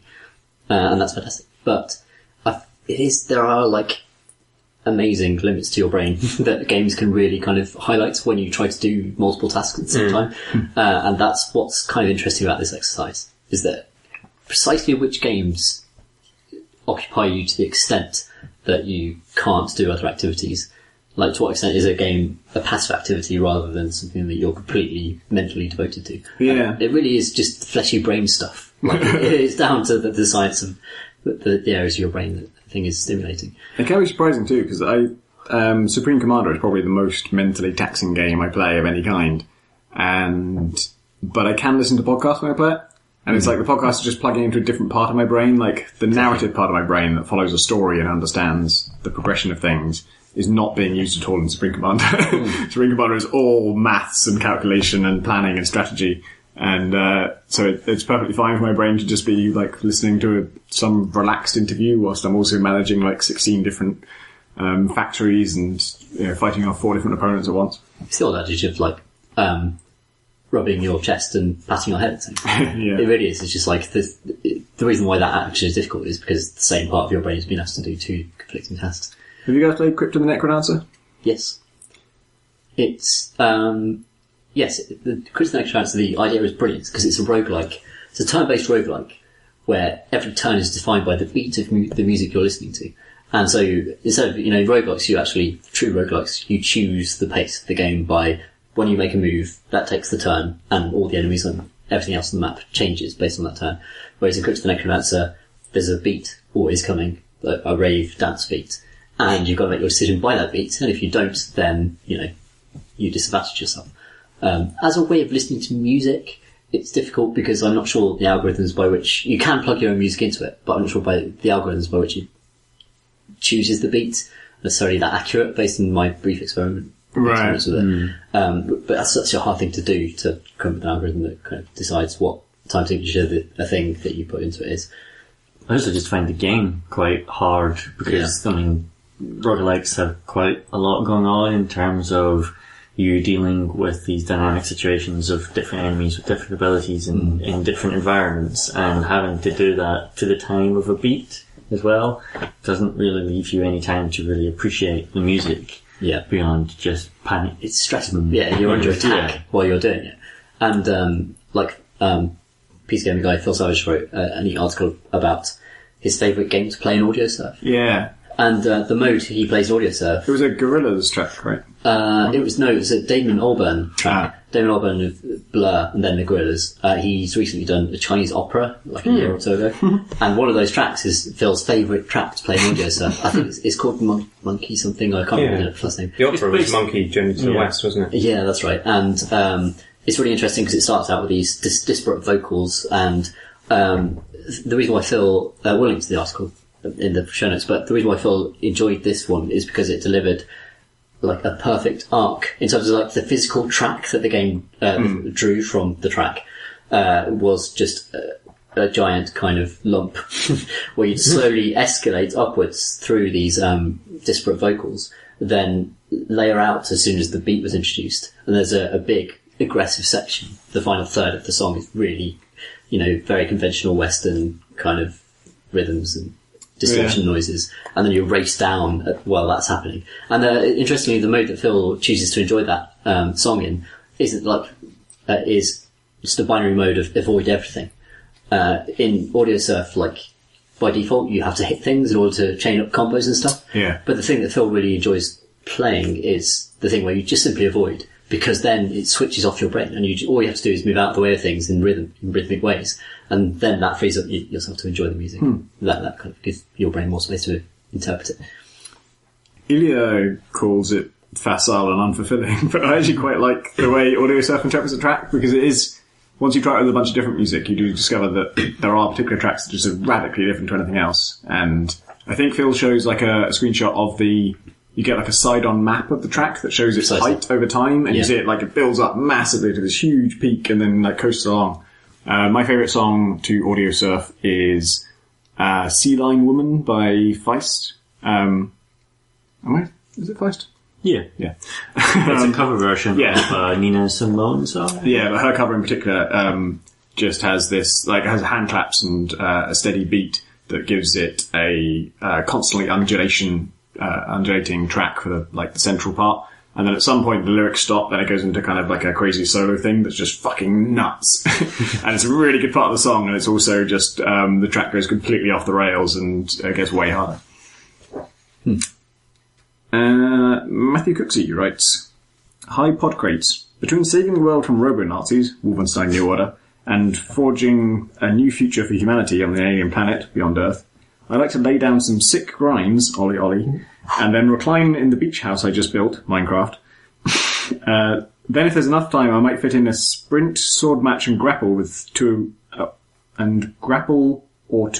with my housemates, speedrunners, Nidhogg, and Gangbeasts, respectively. These are the games currently holding my attention. I love each of them equally and want to give each the time and appreciation they deserve. But between real life endeavours and commitments, I'm left with maybe 2 to 5 hours a week to play them. What techniques do you employ to make sure you don't miss out on a great gaming session when there's so much choice and so little time? And related, I've been playing Hitman Go on Android after a recommendation months ago on the podcast, and it's fantastic. Any other good PC-ish mobile game recommendations? I'm sure I can squeeze another hour in the week somewhere. Thanks and carry on casting, Cooksey. It's Hoplite for the that recommendation for a mobile game. Also got like Oh Hi, which you can play on PC, which you recommended actually, I think, Tom. Yeah. It's been updated though on iPhone, so I don't know if it's been updated on PC, but they've tweaked a whole bunch of things which make it slightly better. Sounds like my kind of update. Like what? Yeah, I'm glad they didn't just make it a lot worse. That would have been So, Oh Hi is a, super simple game that's almost like Sudoku, where each line and row of a grid has to have a certain number of red and blue tiles, has to have an equal number of red and blue tiles, but also every line and column has to be unique. So if you see one column that's almost the same as another, you know that the last two unknowns must be the other way around from the other one. Just all about logical deduction. And it's really simple and really nice. That's on PC and mobile. It's free on PC. It's just a web game, right? Yeah. Does it cost on mobile? No, I think it's free on iPhone as well, actually. Yeah, I don't remember paying for it. It's funny because I really like it. And you can choose how big the grid is, and that radically changes the difficulty. But it's one of the only games where I actually want to get faster at it, and I enjoy doing it quickly and trying to, some people try and solve the New York Times crossword in 5 minutes and stuff. I've never really cared for that kind of stuff, and not with Sudokus either. But with this, it's simple enough that I feel like if I can't solve it quickly, it is actually my fault. Oh yeah, I get really annoyed with myself.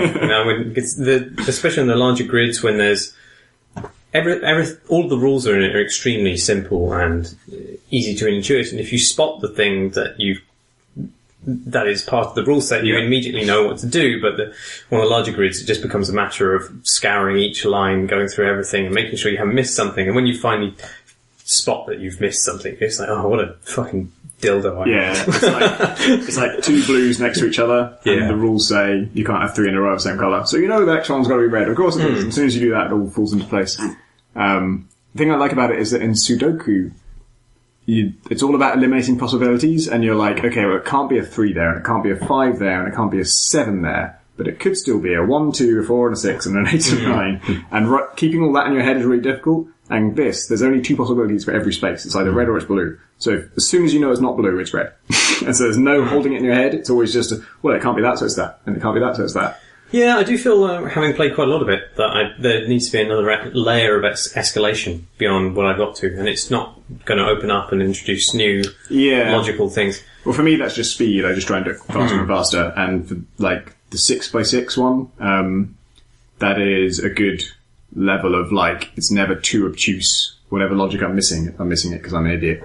And so the faster I can do it, the better. And also on mobile, anything more than 6x6, I can't accurately tap the squares because my fingers are too fat. So it's intellectually I can solve this, but I'm too fat-handed. I think there are a couple of aspects to that question. We focused on the iOS. The other one was, the reason I'm avoiding the other ones, I don't have any answers for it, which is what techniques do you employ to make sure you don't miss out on a great gaming session when there's so much choice and so little time? Well, just miss out on things. We just miss out. We just exactly. let our lives slip by. Yeah, basically. Tim Webb writes, Hey CNC, I thought you may like the history of the term smurfing, which I was unfortunate enough to witness firsthand. Before we do this, can anyone tell us what smurfing is? Was it on the last podcast? I know, because I think somebody explained it to us on the forum. We were talking about the origin of the word smurfing. I forget what it actually even means now. It's the trolling of noobs. That's right. So it's when you set up a new account, a kind of ace player sets up a new account to just kind of totally destroy noobs. Back in the 20th century, in the early days of Ultima Online, I remember that. Before the shards were split betwixt Care Bear and Cesspool, a guild organised a large event on a public forum. They gathered everyone onto a chosen server for the night, with newbie characters and a bucket of blue dye. After all their newbies were wearing blue death robes, equipped only with a weapon and possibly a shield, they went out into the night. Merrily they would slay everyone that crossed their path. Despite their poor attributes, skills, and complete lack of equipment, not even large groups could contend with an army of blue newbies calling themselves the Smurfs. They were completely indiscriminate in their murderous rampage, and even killed my Dreadlord on the Pacific server. I have a question that I hope you can help me out with. Hang on, before you get to the question, that's not the story I've heard about the origin of the word Smurfs. No. Apparently it was, well, according to one of the posters on the CNC forums, it was because a famous pro player decided to set up 2 starter accounts, I guess, on StarCraft? I can't remember exactly. Again, that's irrelevant to me. And he just happened to name them like Smurf Mama and Smurf Papa or something like that. It's normal playing, right? Because I remember reading this. Yeah. Because everyone recognised his name, so no one would ever be like, can't take him. So he actually started, in order to get games, he started alternate egos. Which is, I prefer that story to this one. I think it's pretty standard for like professional StarCraft players to have a bunch of alt accounts that are just like username 6, and, so that they can play without revealing their strategy. Like if they try some cool new tactic no one's ever seen before, if everyone knew it was MC doing it, then they would be like, "Oh my god, MC's got this new thing." Anyway, I have a question that I hope you can help me out with. As an American listener, I am naturally curious about your culture. For instance, why is Bath the hub of the best journalism in the world? Quite right. I don't know. Not only is it the home of PCG UK and your fine selves, but also Sonic State, the best music technology news site out there. Thanks for continuing to provide me with excellent entertainment each week. I was very sad when you announced the closure of the PC Gaming UK podcast, but CNC has been even better. I agree. Discord, or Tim, Miss Jackson if you're nasty. I guess that's the only question. Why is Bath the hub of the best journalism in the world? I've got to seriously answer this. I guess it's just... Eurogamer may disagree with this particular... They're based on London, aren't they? It's where future publishing has always been based, which is why most of the games journalism here, and I assume it was founded here because Chris... What's his face? Chris Anderson, who founded the company. And they went on to found TED. He didn't found TED, he bought TED. Oh, right, really? Yeah, okay. After going to a TED conference, even though Whippy inspired, he bought it. And now he runs TED. I assume he just is from Bath, or lived in Bath. I think it was originally founded in Frome or somewhere, but in the kind of Bath region, anyway. Yeah. And that's how all of us, the best journalists in the world, It's our origin story.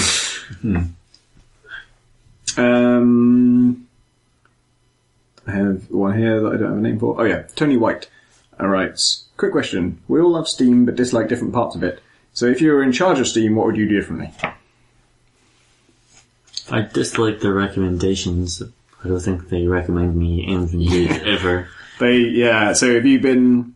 They've now... So they're like the Steam store homepage is customised, but also now that the winter sale is on, you get a customised winter sale page too. And David Pittman was saying on Twitter that his was really good, and it was recommending way better stuff than he was seeing on even the storefront page, which is also personalised. And I went to mine, and like 90% of the games it was recommending were free to play. And this is like to promote the sale. And it's like, but these are free, so... I mean, I'm sure maybe the in-game purchase is discounted, but you're not telling me what those are, or how much they're discounted by, or why I should care. So it was completely useless. I'd like it if Steam automatically sold all trading cards that I... Because it's really annoying to have that little number sitting there. I'd like it if Steam would let me just download something while playing something at the same time. So that I don't... when I It does now, doesn't it? Does it? It's up to the developers. So I can say for Gunpoint whether Gunpoint is a bandwidth greedy game or not. And Do you? I think my theory is that most developers are just like, oh, this thing, like, does my game need all the bandwidth in the world? Yes, because if I say no, then maybe one day it might fail to contact a server in some way, and that would be like anything they can do to make to reduce the chance of their game failing in any way, they'll do. And so a bunch of single player games have checked that greedy thing. It might even be the default, I can't remember.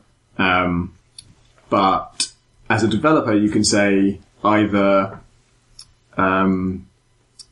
I think you can specify whether it's greedy or not, and then the user can say, it will default to whatever the developer says, but then you can also say, you can override it and say, don't do that for each individual game.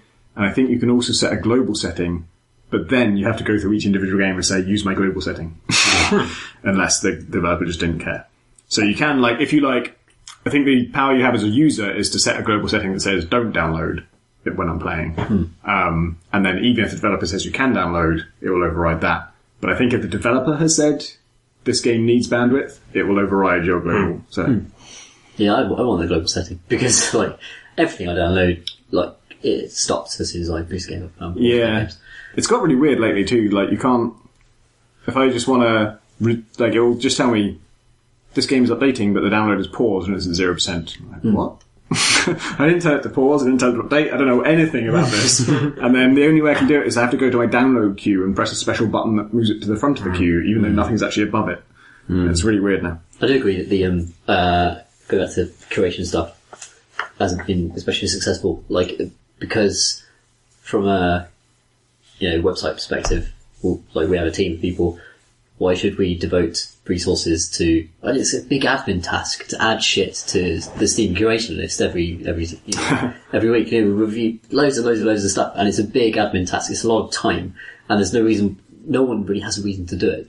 Like, there's no traffic, there's no sales coming from it, and it feels like that's kind of a dud element, like the recent after Steam updates. They seem to be really pushing, like... They seem to really want the lists to be specific things. Like, you would make a list of roguelikes that have this feature in them. Because there is, like, when you make a list, it says, what kind of games are you selecting for this list? And for me, it's like, well, the ones I like, obviously. So what do you think? There's no discovery, that's the problem. It's really hard to discover those specific lists, so there are so many. So the curators they choose to promote on store pages are the biggest curators, like, YouTubers and RPS and PC Gamer and stuff. And is that useful? Like, if people want those really esoteric, targeted lists, they're impossible to find if they exist. Like, there's no way of getting them. They do. So I know of some PRs for the big companies who actually go around looking for, this person has recommended our game, let's promote their curation thing on our page, even though it's not the most popular one. But I don't know how often that happens and what difference it makes. Yeah, the early access list is weird now. I know this because I'm doing RPS's column on early access games. Thank you, Graham. What's it called, Marty? It's called Premature Evaluation. You can check it out at 9 o'clock every Monday. Do people ask what that means as often as they used to ask what the Lighthouse customer means? Yeah, everyone understands what premature evaluation is. But whereas you can actually browse Steam and select a list of just the latest releases on the front page, you can't do that specifically for early access games. You can only see the most popular releases. I think you can see the early access games mixed in with all the other releases if you go to the front page, but there's no way of just filtering them out. So it seems like a strange... I'm sure that's something they'll just fix when they realise they haven't ticked that box in the Excel spreadsheet or something. But there's that. I quite like to have that fixed for very selfish reasons. But there's also... They've done a lot of really good work with Steam in allowing you to install stuff to other hard drives. They're giving you more control over where your files are put, basically. That's a great thing. But I think John Walker has championed this cause as well. There needs to be some kind of regulation about where save files and other kinds of files are put. And Steam is in a position where it can just say, you don't get to put your game on this on Steam if you're going to just shit stuff into some weird subfolder in the document folder on your C drive, even though you've installed it to your F drive, because that's the only one which has size. But I've heard that, like, developers I've spoken to have said that that's because of Microsoft regulations, where they're only allowed to export certain types of data to certain parts. Yeah, so like the latest version of Game Maker, you can't save any files to the folder that the user actually installed the game to. You have to save them to users/their name/application data/local/the name of the application, which is not even like saving it to My Documents, which is a different folder to where you've installed the game. It has its disadvantages, but at least like there was a brief golden age when everyone did that. And it was like all my save games are in My Documents/My Games. And no, it's in kind of app data roaming. I fucking hate that folder. That's just. Isn't I don't care. An invisible folder? Yes, you have to go to Windows and tell you where it is. And it's not uncommon to end up with that. Was it you who had the infinite loop thing where it would like app data/local/app data/local/app data? Yeah, forever and ever and ever. I just don't understand how that can happen. What needs to happen is that Gabe buys Microsoft. Yeah. The thing is, so in terms of things I'd like Steam to do differently, I mean, they're terrible at support and probably always will be. I discovered that Gunpoint had a support page that I'd never written or had anything to do with, and it has a bunch of tips that tells you, if you have a problem with Gunpoint, you should do this and this and this, and stuff like, no, you shouldn't. That won't fix it. And they, like, both my parents have Steam accounts now that, one because so my dad, is big into planes, and I bought him this air traffic control game where you, like, trace where the plane should land. Oh, it's yeah. really cool, actually. I know. And he had to set up a Steam account for that and had a terrible time. Like, both of them have had the same experience where you try to do something on Steam, doesn't work for whatever bullshit Steam reason. Same reasons as they don't work for us. And then you, like, unlike us, they think, I should go to support and try and find help. Whereas we all know that's a futile quest that will cause you no end of pain. But they quite logically thought, maybe the company who makes this thing can help me with it. Or the company who's providing a service for me can help me with the service. And the first thing you find out is that simply having a Steam account is not enough to get onto Steam support. You have to create a separate new account to log into support. Why the fuck? What the hell is the point of that? Yeah. And then it's just to filter out people. Surely just to stop people doing it. And then inevitably you get onto a forum where like no one from Valve is ever going to post or look there. No one from the people who make the game. I mean, apart from anything, it auto-generates your product forum so that people can discuss the game no matter what. And so the existence of a forum about this game does not in any way imply that the people who made the game will ever look at it or care. And then no one ever gets back to you. And the weird thing is, so I understand they have this policy of Valve, like they don't, if they're going to hire somebody, it has to be like someone who can do a load of different things and fits in with their culture perfectly and thinks just like them and can form part of the hive mind and manage themselves and do everything. And so there's that,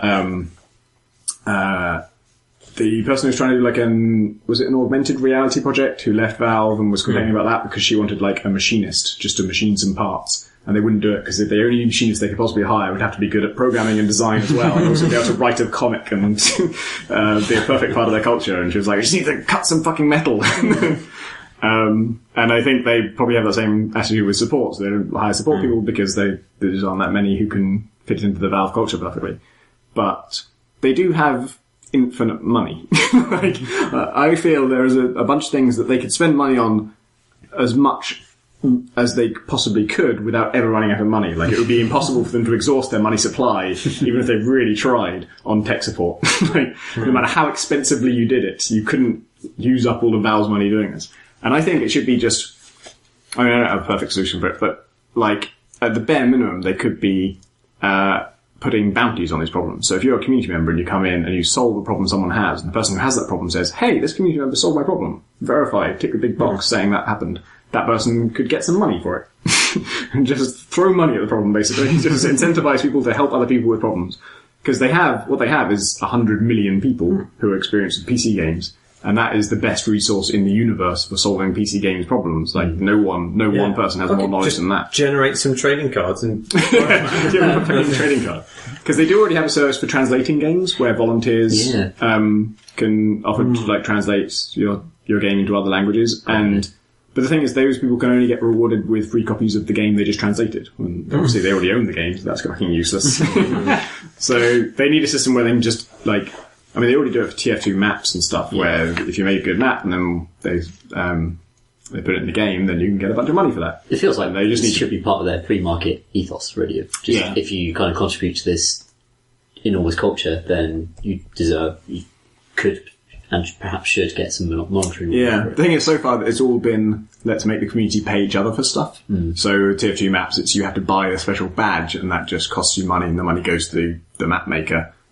Or if it's a hat, you have to buy the hat, so that all the money that the creators get is coming from other people who are playing the game. Whereas what I'm proposing is Valve gives some fucking money to the people who are actually fucking helping them, which doesn't seem unsustainable. It seems like you could afford to give $100 to someone who solved a big important problem that will help a bunch of people. Julius Jacobson writes, Dear Cromulent Cro-Magnon, have you ever dabbled in speedrunning or any kind of speed gaming? If so, what were your experiences? If not, then at least you will have answered this questions were quickly. What? Well, apparently not. I think you could do you could get a better time on that question. If not, then at least you will have answered this questions were quickly. I think the were is extraneous. That's how I would make your question faster, is I made the word were there. I used to play Quake 1 a lot, specifically the first world, and I would just try and do that faster and faster and faster. I never got anywhere near the kind of times that Quake Done Quick would do and that sort of stuff, obviously. But it was fun just trying to come up with jumps and shortcuts to step out parts of levels. And I've done it a few times with various games, certainly with Half-Life 2, and I think with Deus Ex, and... The thing I did with Half-Life 2 was just the tricks. Like, people found ways to fly. So if you pick up, like, a wooden pallet in Half-Life 2 while standing on it, and then jump, you pull it up with yourself as you jump, and then you're standing on it, so you can jump again, so you can pull it up again, and then you can fly like that. And I love messing around with those things. And then every time I try and actually do a run, where I'm like, okay, how fast can I complete this level? I do it once, and I fuck something up, and I go, damn it. And I do it again, and I fuck it up again, and I'm like, oh, for fuck's sake! I get so angry so fast. Like, because there's this constant pressure, like, every little mistake you make is super critical. It becomes impossible to take it easy, it's just like, everything is ultra stressful. I like Max Payne for this, weirdly, because Max Payne gives you bullet time. Yeah, which makes it go slower, right? Yeah. Just so I understand. And that's the challenge. So, can you just play the game without using bullet time? And I have time for bullet time! exactly. I don't have time for bullet time. That should be the name of the game mode. It should be its own game mode called that, where you just go through and you just try and headshot people. And this is only viable on the PC version, because of course it was made for consoles as well as PC. So headshots are kind of trivial on the PC, which is great if you can go into bullet time for like 3 seconds and just go pow, pow, pow. And then when you release bullet time, the bullets find their destinations and 3 guys crumple down. And that feels fucking amazing and that's brilliant. But what if you couldn't? What if you couldn't do that? What if you just had to go in and shoot them, or just kind of just go round that room? And it turns out it's a really fucking hard game if you try and do it that way. But I got really obsessed with Max Payne. With my first run through was just kind of trying to complete it. My second run through was trying to complete it while looking cool, which is the main reason you play Max Payne, because it's the only game to give you the proper John Woo sailing sideways while shooting dude's thing. And so, can I create the most cinematic moments? And then my third run through was, I just want to do it quickly. I want to do it without the bullet time. And that it's difficult. And there's the mode called New York Minute, which times you, and it kind of seems to be encouraging that, but it's too strict. It should just be, I wish the game would imply more subtly that perhaps you should try doing this without bullet time to test your skills. I'd be really interested to see stealth speedruns. Because I was, in Far Cry 4, I've been like doing these outposts, and I always try and do it stealthily, and if I get detected, then that's kind of a failure, and I'll try and start again. And just every now and then, I'll get it right, sometimes after several attempts, And on the run that I do it undetected, I do it really quickly, because the first 9 steps of this I already know off by heart, because I've done it a bunch of times. And those don't look like normal speedruns, possibly just because I'm not as fast as normal speedruns. But mostly, like, speedruns are fucking reckless. They're just like, I'm going to blow myself up, and then I'm going to shoot myself in the foot just to go a little bit higher, and everything's completely chaotic and nuts. And so I don't think I've ever seen one where it's like a speedrun, but they have to remain undetected, or they probably exist on the Speed Demo Archive. But yeah, I haven't seen one yet, and that would be cool. I think what frustrates me about most stealth games, actually, is the bit, I'm sure I've said before, where there's a guy moving in front of you, like a guard on his circuit, and you're behind them, and your movement speed is like only slightly faster than theirs, so you're behind them for fucking ages, and you've already got the drop on them. They're dead either way. Like in real life, you could just kill them from that range, but you have to get within the opportune range. I love Shadow of Mordor's sprint stealth. Yes, that's hilarious. It's fantastic. It's like you sprint at the speed of a normal sprinting athlete, Olympic athlete, and yet you're completely silent. And how it makes the game so much better. I don't know why there's a non-sprint stealth. What's the normal stealth for? It's totally redundant. Yeah, it is. What's the normal sprint for? Yeah, that's another good point. I think the normal sprint might be a bit faster than the stealth sprint. But yeah, I mean, I thought that with Gunpoint, like you can run full pelt in that and you're completely silent, because there's just no point in distinguishing between those two modes. Like, obviously you want to move as fast as you can whilst moving stealthily. Also, it's in Deus Ex Human Revolution, which is like a massive crime. Like this crime of moving slightly slower than guards, or slightly faster than guards. Human Revolution massively has that problem where you're like turning I quite like it though. Because it's frustrating in the moment, but it also puts you in situations where you don't know whether you can close the distance between you and that guard before somebody else walks in the room, and that's really exciting. I think that distance though is feels arbitrary to me.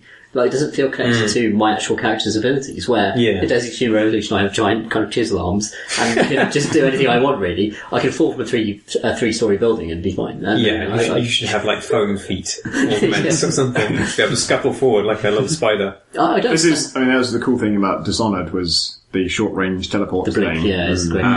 Means it just solves so many stealth problems. Yeah. So much of stealth is slow and just boring to get somewhere. And this is like, well, if like within a certain range, let's just cut out the time. Well, Shadow of Mordor has that, but no range. So you can just zip straight to somebody and decapitate them silently. I do wonder, like, if you can see the guy, that's the risk reward. If I'm within 10 meters and I can move super fast and kill him. Like, if I press the execute button, like, that's an interesting decision. Should I or shouldn't I perform this incredibly visually incriminating animation now or not? Like, isn't that a better decision than should I stay behind this guy for another 5 minutes while he goes around this arbitrary route? I don't know. I always found it like funny, like in Deus Ex, when guards are walking around and they're upright, they're walking at normal walking speed, and I'm crouching, but I'm still faster than them. Whilst crouching, I can crouch walk faster than a normal man can walk. That's surprising. Have you guys ever tried to crouch walk in real life? Yeah, it's really hard. No. It's really fucking hard. I've tried it. It's basically impossible. When did you try it and why? You shouldn't move that way. After playing Deus Ex, So you just played that game and let's see how feasible this really is. I played it at university. I had a shitty PC that wouldn't run any more than so I thought I was playing. We should have a crouch walk race after this podcast. Measure the winner not only in speed but also decibel level. Yeah, I did try it, and no, not feasible. Last question. VR Valley writes, are you looking forward to playing horror games in the Oculus Rift? Not really. I don't like horror games so much.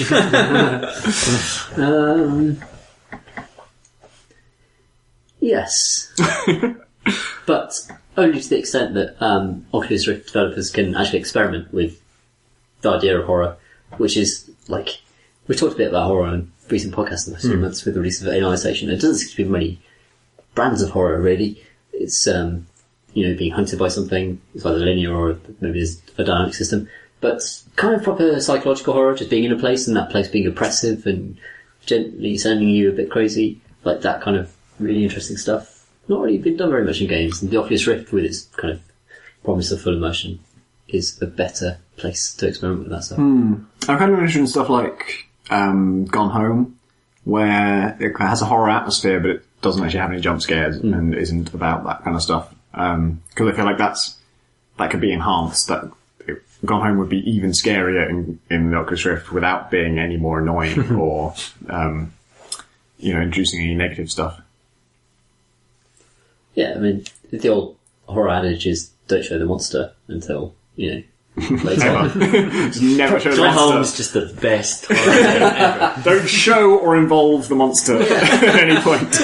Preferably, I mean, to be honest, Amnesia's flappy gobbed kind of thing, which, when you reveal the thing, it's not as good. It's the anticipation, isn't it? It's the fear and the potential of the thing. And so many games, don't really try and do that. And in Oculus Rift, you could, there's so much fruit for exciting. I mean, it's already quite a disconcerting experience in lots of bad ways. Obviously the Oculus Rift's early forays have induced, nausea and things like that, unintentionally. But I'm sure there are things that you can do to discombobulate the player using just like the enhanced sense of spatial awareness that you get when wearing an Oculus Rift, and then somehow kind of disrupting or subverting that. Like having the room subtly change when you look around. Yeah, actually, Lovecraft stuff was all about space warping in weird and possible ways, and that's something we can do now. We can make a world that the Oculus Rift persuades you to pass it as real, and then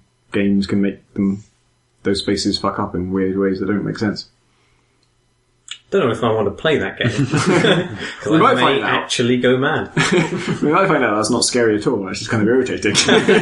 Like if you describe it in really artful ways, it seems like, oh, non-Euclidean geometry, terrifying. Actually, when you see it, like, well, that doesn't make any sense. And that's all the time for questions we have. If you want to write us some questions of your own, you can email them to questions@crateandcrowbar.com, or you can leave them for us on our forum, crateandcrowbar.com/forum, but please don't. Or you can or you can tweet them at us at crateandcrowbar, or you can reply us individually. I am at Gonnas, Gonnas. I'm at Pentadact, Pentadact. I'm at Marsh Davis, it's Davies. I'm at PCG Ludo, which is LEDO. Thanks for listening!